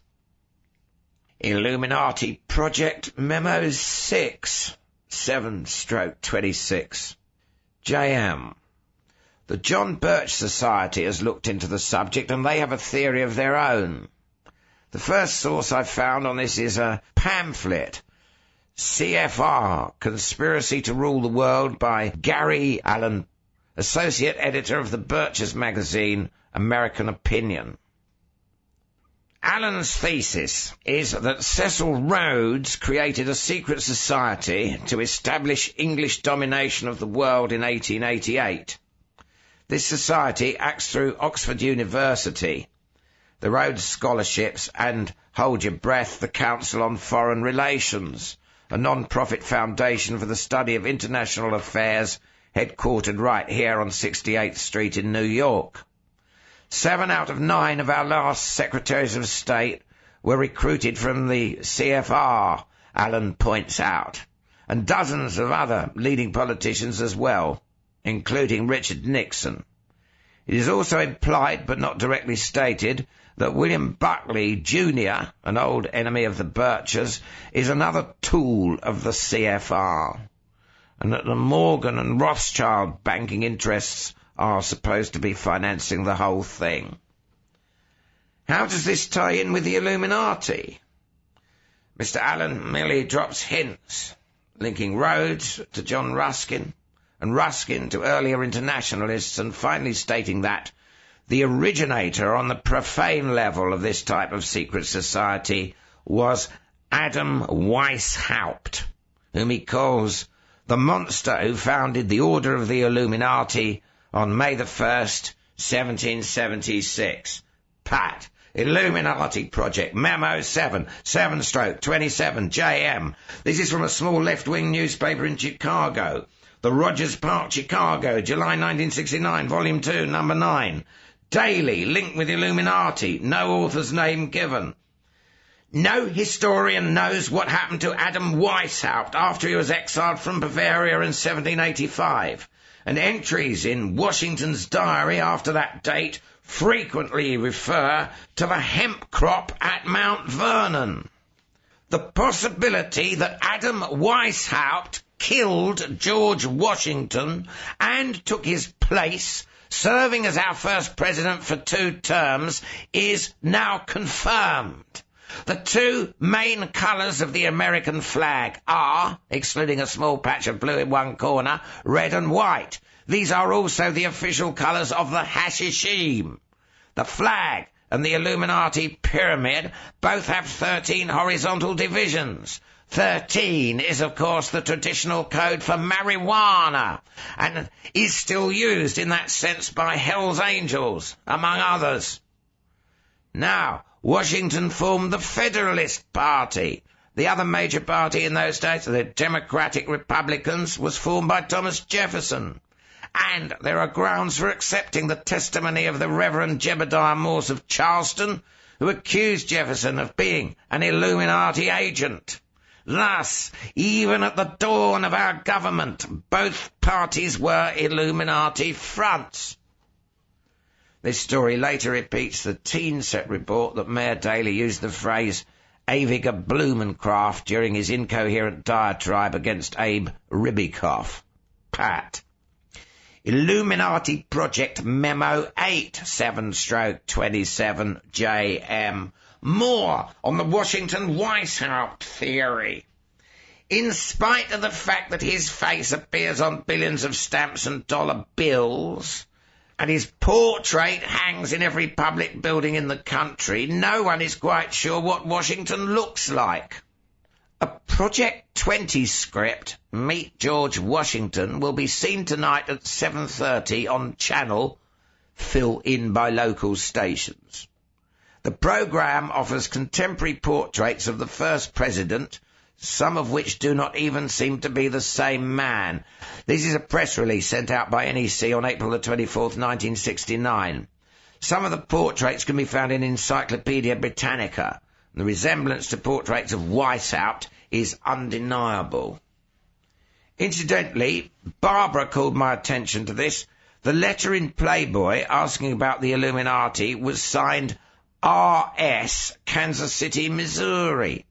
According to the Kansas City newspapers, a Robert Stanton of that city was found dead on March the 17th, 1969, about a week after the April Playboy appeared on the newsstands, with his throat torn as if by the talons of some enormous beast. No animal was reported missing from any of the local zoos. Pat. Saul looked up at the pictures of Washington on the wall. For the first time he noticed the strange half-smile on the most famous of them all, the one by Gilbert Stuart that appears on $1 bills. As if by the talons of some enormous beast, he quoted to himself. thinking again of Malik's disappearing dogs. What the hell are you grinning about? He asked sourly. Congressman Koch, he suddenly remembered, in a speech years and years ago when marijuana was illegal everywhere, said something about Washington's hemp crop. What was it? Yes, it was about the entries in the general's diary. They showed that he separated the female hemp plants from the males before fertilization. That was botanically unnecessary if he was growing the crop for rope, but it was standard practice in cultivating hemp for marijuana, Koch had pointed out. And illumination was one of the words hippies were always using to describe the experience one obtains from the highest grade of grass. Even the more common term, turning on, had the same meaning as illumination when you stop to think about it. Wasn't that the crown of light round Jesus' head in Catholic art was supposed to mean? And Goethe, if he was really part of this, might have been referring to the experience in his last words as he lay dying. More light. I should have become a rabbi like my father wanted. Saul thought bemusedly. Police work is getting to be too much for me. In a few minutes, I'll be suspecting Thomas Edison. Rock, rock, rock till broad daylight. Slowly, Mary Lou's cervix swam back to consciousness, like a shipwrecked victim reaching a raft. Good Lord, she breathed softly. Simon kissed her neck. Now you know, he whispered. Good Lord, she repeated. How many times did I come? Simon smiled. I'm not an anal compulsive type. I wasn't counting. 10 or 12, something like that. I guess. Good Lord. And the hallucinations. Was that what you were doing to my nervous system, or was it the grass? Just tell me about what you saw. Well, you got a halo around you, sort of. A big blue halo. And then I saw that it was around me, too. And then it had all sorts of little blue dots dancing in sorts of worlds inside it. And then there wasn't even that anymore, just light. Pure white light. Suppose I told you I have a friend who's a dolphin, and he exists in that kind of limitless light all the time. Oh, don't start jiving me. You've been so nice until now. I'm not jiving you. His name is Howard. I might arrange for you to meet him.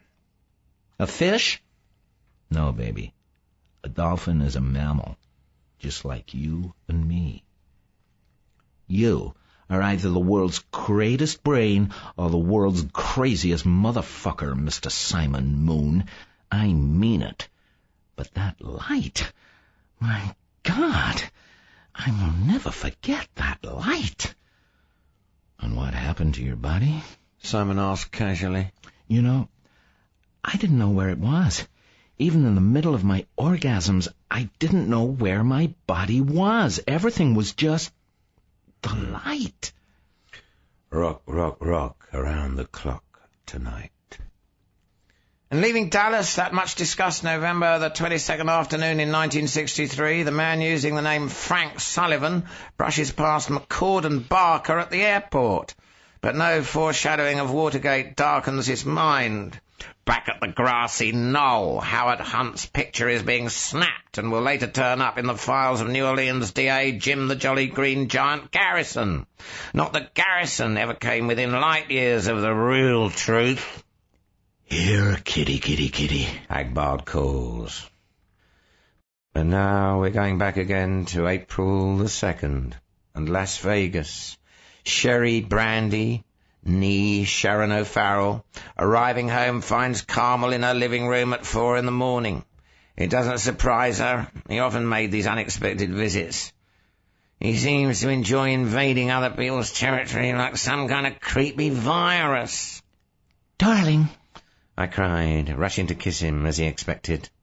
I wish the creep would drop dead, I thought as our mouths met. An all-night John? He asked casually. yeah, One of those scientists who works at that place out in the desert we're all supposed to pretend we don't know about. A freak. You wanted something special? Carmen asked quickly. You charged him extra? At times I thought I could really see dollar signs in his eyes. No, I said. He just wanted a lay. But afterward, he wouldn't let me go. He just kept jawing. I yawned, looking around at the nice furniture and the nice paintings. I'd managed to get everything in shades of pink and lavender, really beautiful. If that creep hadn't been sitting there on the couch looking like a hungry dead rat. I always wanted pretty things, and I think I could have been some kind of artist or designer if all my luck wasn't always lousy. Christ, whoever told Carmel a blue turtleneck would go with a brown suit? If it wasn't for women, in my honest-to-Pete opinion, men would all go around looking like that. That's what I think. Insensitive, a bunch of cavemen, or meander thralls, or whatever you call them. This John had a lot on his mind, I said, before old Candy Bar could start cross-examining me about something else. He's against fluorides in drinking water and the Catholic Church and faggots, and he thinks the new birth control pill is as bad as the old one, and I should use a diaphragm instead. Christ, he's got the inside dope on everything under the sun, he thinks, and I had to listen to it all. That kind of a John. Carmel nodded. Scientists are schmucks, he said.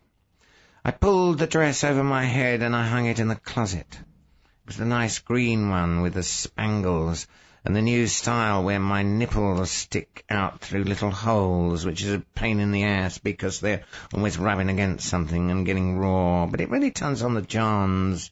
And like I always say, that's the name of the game in this son of a bitching town, with all the lousy luck. The only way to heavy scratch is to go out there, girl, and sell your snatch. And then I grabbed my robe quick, before old blowjob Bobo decided it was time for his weekly Frenching. He's got a nice house, though, I said to distract the creep.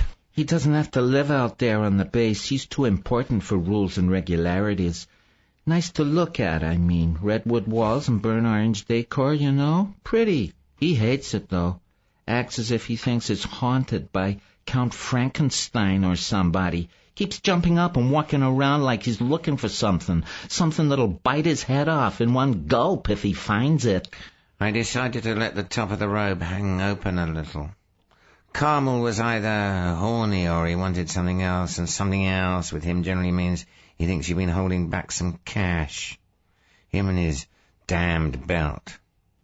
Of course, sometimes with that I go queer all over for a flash, and I guess that's like the cum that men have, the orgasm. But it ain't worth the pain, believe me.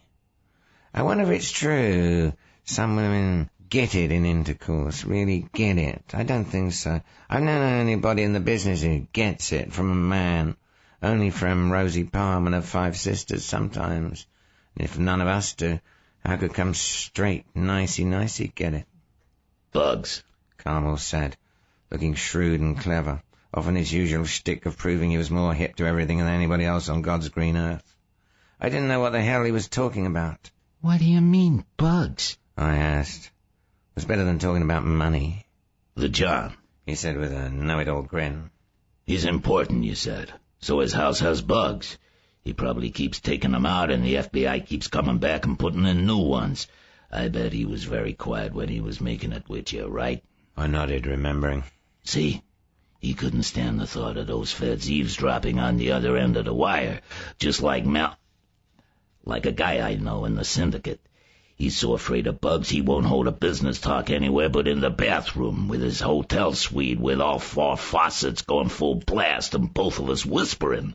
Running water screws up a bug more than playing loud music on the radio for some scientific reason. Bugs? I said suddenly. That's it. The other kind of bugs. I was remembering Charlie raving about fluoridation.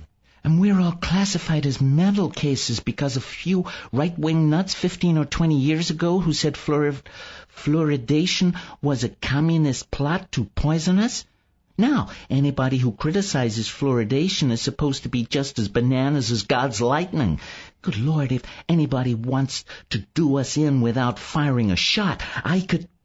And he caught himself, hid something that almost showed on his face, and ended like his brain was walking on one foot. I could point to a dozen things in any chemistry book more effective than fluoride. But he wasn't thinking of chemicals. He was thinking of those little bugs. Microbes is the word. And that's what he was working on. I could feel that flash I always get when I read something in a John. Like if he had more money than he let on, or he'd caught his wife spreading for the milkman and was doing it to get even, or he's really a fagola and was just proving to himself that he wasn't completely a fagola. My God, I said. Carmel, I read about those microbugs in the Inquirer. If they have an accident out there, this whole town goes, and the state with it, and God knows how many other states. Jesus, no wonder he keeps washing his hands. Germ warfare, Carmel said, thinking fast. God, I'll bet this town's crawling with Russian spies trying to find out what's going on out here. And I've got a direct lead for 'em. But how the hell do you meet a Russian spy, or a Chinese spy for that matter? You just can't advertise in a newspaper. Hell, maybe if I went down to the university and talked to some of those freaking commie students. I was shocked. Carmel, you can't sell your own country like that. The hell I can't. The Statue of Liberty is just another broad, and I'll take what I can get for it. Don't be a fool. He reached in his jacket pocket and took out a caramel candy like he always did when he was excited. I bet somebody on the mob will know. They know everything. Jesus, there has to be some way of cashing in on this. The President's actual television broadcast was transmitted to the world at 10:30 p.m. EST, March 31. The Russians and Chinese were given 24 hours to get out of Fernando Poo, or the skies over Santa Isabel would begin raining nuclear missiles. This is darn serious, The chief executive said. and America will not shirk in its responsibility to the freedom-loving people of Fernando Poo. The broadcast concluded at 11 p.m. EST, and within 2 minutes, people attempting to get reservations on trains, planes, buses, or carpools to Canada had virtually every telephone wire in the country overloaded. In Moscow, where it was 10 the next morning, the Premier called a conference and said crisply, That character in Washington is a mental lunatic, and he means it.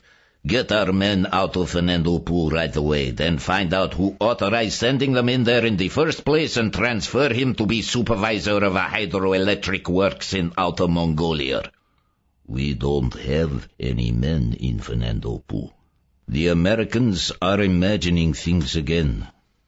Well, how the hell can we withdraw our men if we don't have them there in the first place? the Premier demanded. I don't know. We've got 24 hours to figure that out, or... The Commissar quoted an old Russian proverb which means, roughly, that when the polar bear excrement interferes with the fan belts, the machinery overheats. Suppose we just announced that our troops are coming out. Another Commissar suggested. They can't say we're lying if they don't find any of our troops there afterward. No, they never believe anything we say. They want to be shown. The Premier said thoughtfully. We will have to infiltrate some troops surreptitiously and then withdraw them with a lot of fanfare and publicity. That should do it. I'm afraid it won't end the problem. Another Commissar said funereally. Our intelligence indicates that there are Chinese troops there. Unless Peking backs down, we're going to be caught in the middle when the bombs start flying and... He quoted a proverb about the man in the intersection when two manure trucks collide. Damn, The Premier said. what the blue blazes do the Chinese want with Fernando Poo? He was harassed, but still he spoke with authority. He was, in fact, characteristic of the best type of dominant male in the world at this time. He was 55 years old, tough, shrewd, unburdened by the complicated ethical ambiguities which puzzle intellectuals, and had long ago decided that the world was a mean son of a bitch, in which only the most cunning and ruthless can survive. He was also as kind as was possible for one holding that ultra-Darwinian philosophy, and he genuinely loved children and dogs, unless they were on the site of something that had to be bombed in the national interest. He still retained some sense of humour, despite the burdens of his almost godly office. And although he had been impotent with his wife for nearly 10 years now, he generally achieved orgasm in the mouth of a skilled prostitute within 1.5 minutes. He took amphetamine pep pills to keep going on his grueling 20-hour day, with the result that his vision of the world was somewhat skewed in a paranoid direction, and he took tranquilizers to keep from worrying too much, with the result that his detachment sometimes bordered on schizophrenia. But most of the time, his innate shrewdness gave him a fingernail grip on reality. In short, he was much like the rulers of America and China. And, banishing Thomas Edison and his light bulbs from mind, Saul Goodman looks back over the first 8 memos briefly, using the conservative and logical side of his personality, rigidly holding back the intuitive functions. It was a habitual exercise with him, and he called it expansion and contraction, leaping in the dark for the connection that must exist between fact 1 and fact 2, then going back slowly to check on himself. The names and phrases flow past in review. Fra Dolcino, 1508, Rochinea, Hassani Saba, 1090, Weishaupt, assassinations, John Kennedy, Bobby Kennedy, Martin Luther King, Major Daley, Cecil Rhodes, 1888, George Washington. Choices. 1. It is all true, exactly as the memo suggests. 2. It is partly true and partly false. 3. It is all false, and there is no secret society that has endured from 1090 AD to the present. Well, it isn't all true. Mayor Daley never said Aviger Blumenkopf to Senator Ribikoff. Saul had read in the Washington Post a lip reader's translation of Daley's diatribe, and there was no German in it, although there was obscenity and anti-Semitism. The Weishaupt Washington impersonation theory also had some flaws. In those days, before plastic surgery, such an undetected assumption of the identity of a well-known figure was especially hard to credit, despite the circumstantial evidence quoted in the memos. 2 strong arguments against choice 1. The memos are not all true. How about choice 3? The Illuminati might not be a straight, unbroken line from the first recruit gathered by old Hassani Saba to the person who bombed Confrontation. It might have died and lain dormant for a term, like the Ku Klux Klan between 1872 and 1915. And it might have gone through such breakups and resurrections more than once in 8 centuries. But linkages of some sort, however tenuous, reached from the 11th century to the 20th, from the Near East to Europe and from Europe to America. Saul's dissatisfaction with official explanations of recent assassinations, the impossibility of making any rational sense out of current American foreign policy, and the fact that even historians who vehemently distrusted all conspiracy theories acknowledged the pivotal role of secret Masonic lodges in the French Revolution. All these added weight to the rejection of choice 3. Besides, the Masons were the first group, according to at least 2 of the memos, infiltrated by Weishaupt. Choice 1 is definitely out, then. And choice 3 almost certainly equally invalid. Choice 2, therefore, is most probably correct. The theory in the memos is partly true and partly false. But what, in essence, is the theory? And which part of it is true? Which part false? Saul lit his pipe, closed his eyes, and concentrated. The theory, in essence, was that the Illuminati recruited people through various fronts, turned them onto some sort of illuminizing experience through marijuana, or some special extract of marijuana, and converted them into fanatics willing to use any means necessary to illuminize the rest of the world. Their aim, obviously, is nothing less than the total transformation of humanity itself, along the lines suggested by the film 2001, or by Nietzsche's concept of the Superman. In the course of this conspiracy, the Illuminati, according to Malik's hints to Jackson, was systematically assassinating every popular political figure who might interfere with their program.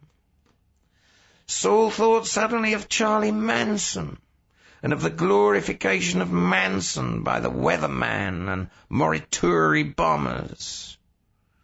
And he thought of the popularity of pot smoking and of the slogan, "By any means necessary," with contemporary radical youth even outside Weatherman. And he thought of Nietzsche's slogans, "Be hard, whatever is done for love is beyond good and evil. Above the ape is man, and above man the Superman. Forget not thy whip." Despite of his own logic, which had proved that Malik's theory was only partly true, Saul Goodman, a lifelong liberal, suddenly felt a pang of typically right-wing terror toward modern youth. He reminded himself that Malik seemed to think the conspiracy emanated chiefly from Mad Dog, and that was God's lightning country down there.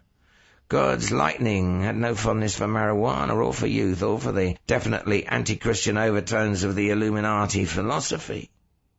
Besides, Malik's sources were only partly trustworthy, and there were other possibilities.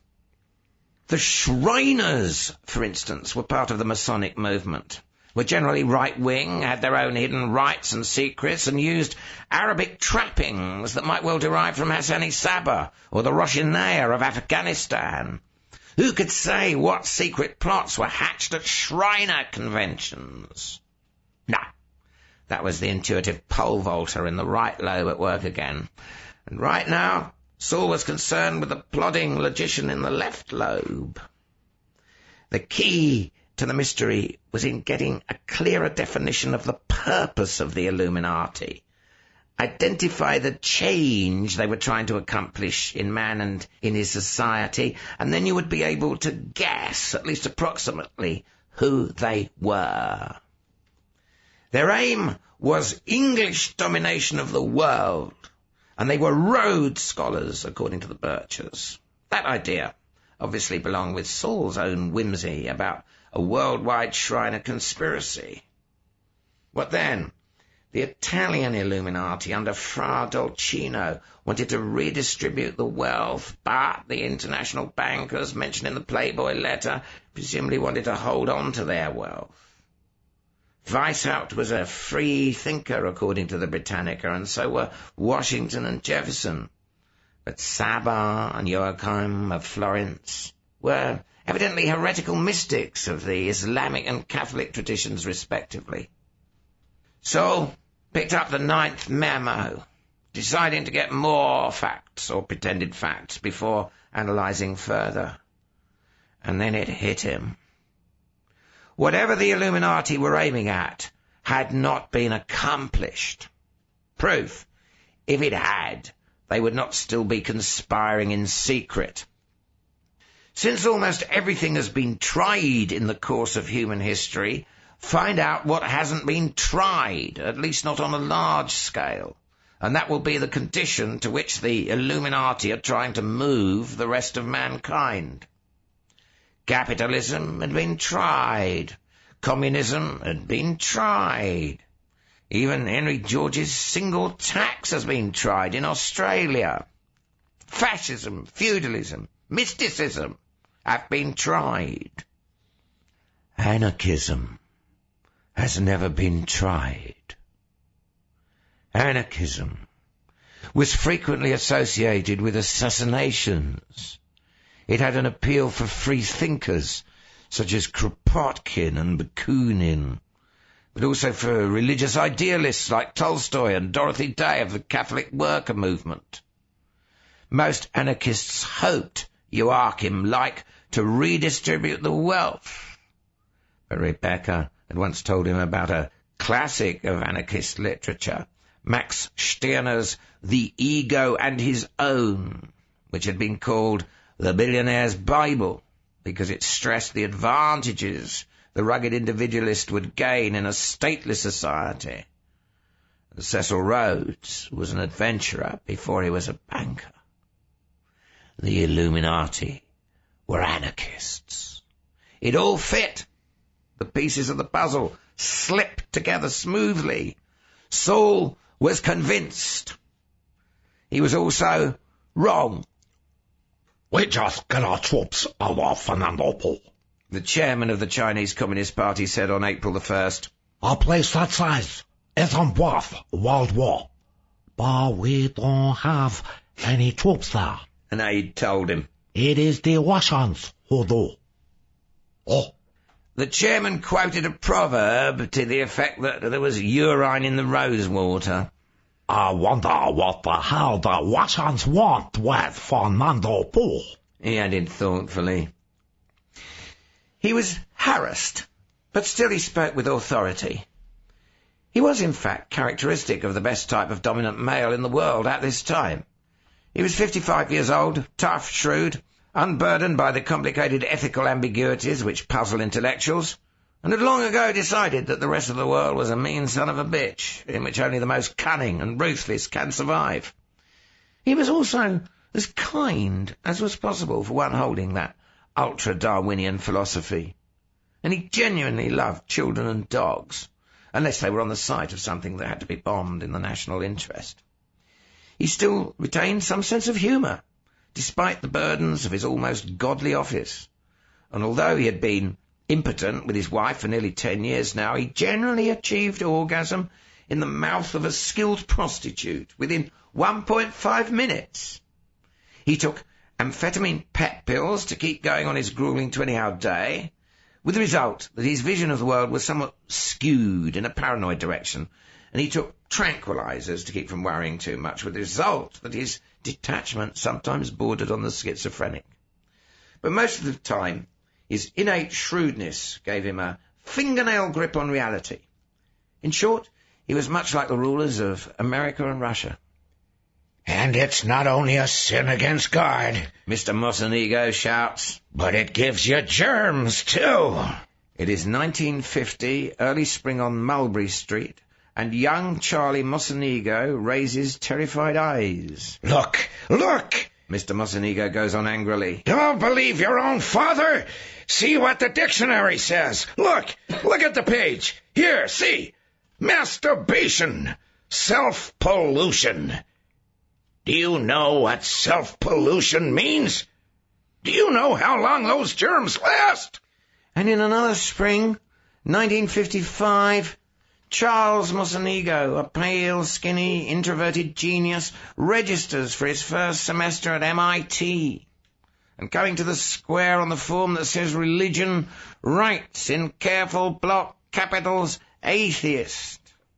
He has read Kinsey and Hirschfeld and almost all the biologically oriented sexological treatises by this time, studiously ignoring psychoanalysts and such unscientific types. And the only visible remnant of that early adolescent terror is a habit of washing his hands frequently when under tension, which earns him the nickname Soapy. General Talbot looks at Mocenigo pityingly and raises his pistol to the scientist's head. On August the 6th, 1902, the world produced its usual crop of new humans, all programmed to act more or less alike, all containing minor variations of the same basic DNA blueprint. Of these, approximately 51,000 were female and 50,000 were male, and 2 of the males, born at the same second, were to play a large role in our story, and to pursue somewhat similar and anabatic careers. The first, born over a cheap livery stable in the Bronx, New York, was named Arthur Flagenheimer, and at the other end of his life spoke very movingly about his mother, as well as about bears and sidewalks and French-Canadian bean soup. The second, born in one of the finest old homes on Beacon Hill in Boston, was named Robert Putney Drake, and at the other end of his life thought rather harshly of his mother. But when the paths of Mr. Flagenheimer and Mr. Drake crossed in 1935, one of the links was formed which led to the Fernando Poo incident. And in the present time, more or less, 00005 was summoned to meet W in the headquarters of a certain branch of British intelligence. The date was March the 17th, but being English, neither 00005 nor W gave a thought to blessed St. Patrick. Instead, they spoke of Fernando Poo. The Yanks, W said crisply, are developing evidence that the Russians or the Chinese, or both of them, are behind this tequila in motto swine. Of course, even if that were true, it wouldn't matter a damn to Her Majesty's government. What do we care if a speck of an island that size turns red? But you know the Yanks, 00005. They're ready to go to war over it, although they haven't announced that publicly yet. My mission, 00005 asked, the fault lines of cruelty about his mouth turning into a most engaging smile, is to hop down to Fernando Poo and find out the real politics of this tequila motor bloke. And if he is red, overthrow him before the Yanks blow up the world. That's the assignment. We can't have a bloody nuclear war just when the balance of payments is almost straightened out and the common market is finally starting to work. So, hop to it straight away. Naturally, if you're captured, Her Majesty's government will have to disavow any knowledge of your actions. It always seems to work out that way. 00005 said ironically. I wish for once you'd give me a mission where Her Majesty's bleeding government would stand behind me in a tight spot. But 00005, of course, was merely being witty. As a loyal subject, he would follow orders under any circumstances, even if it required the death of every soul on Fernando Poo, and himself as well. He rose in his characteristically debonair fashion and headed for his own office, where he began his preparations for the Fernando Poo mission. His first step was to check his personal worldwide travel notebook, seeking the bar in Santa Isabel, which came closest to serving a suitable martini, and the restaurant most likely to prepare an endurable lobster Newburg. To his horror, there was no such bar and no such restaurant. Santa Isabel was bereft of social graces. I say, 00005 muttered. This is going to be a bit thick.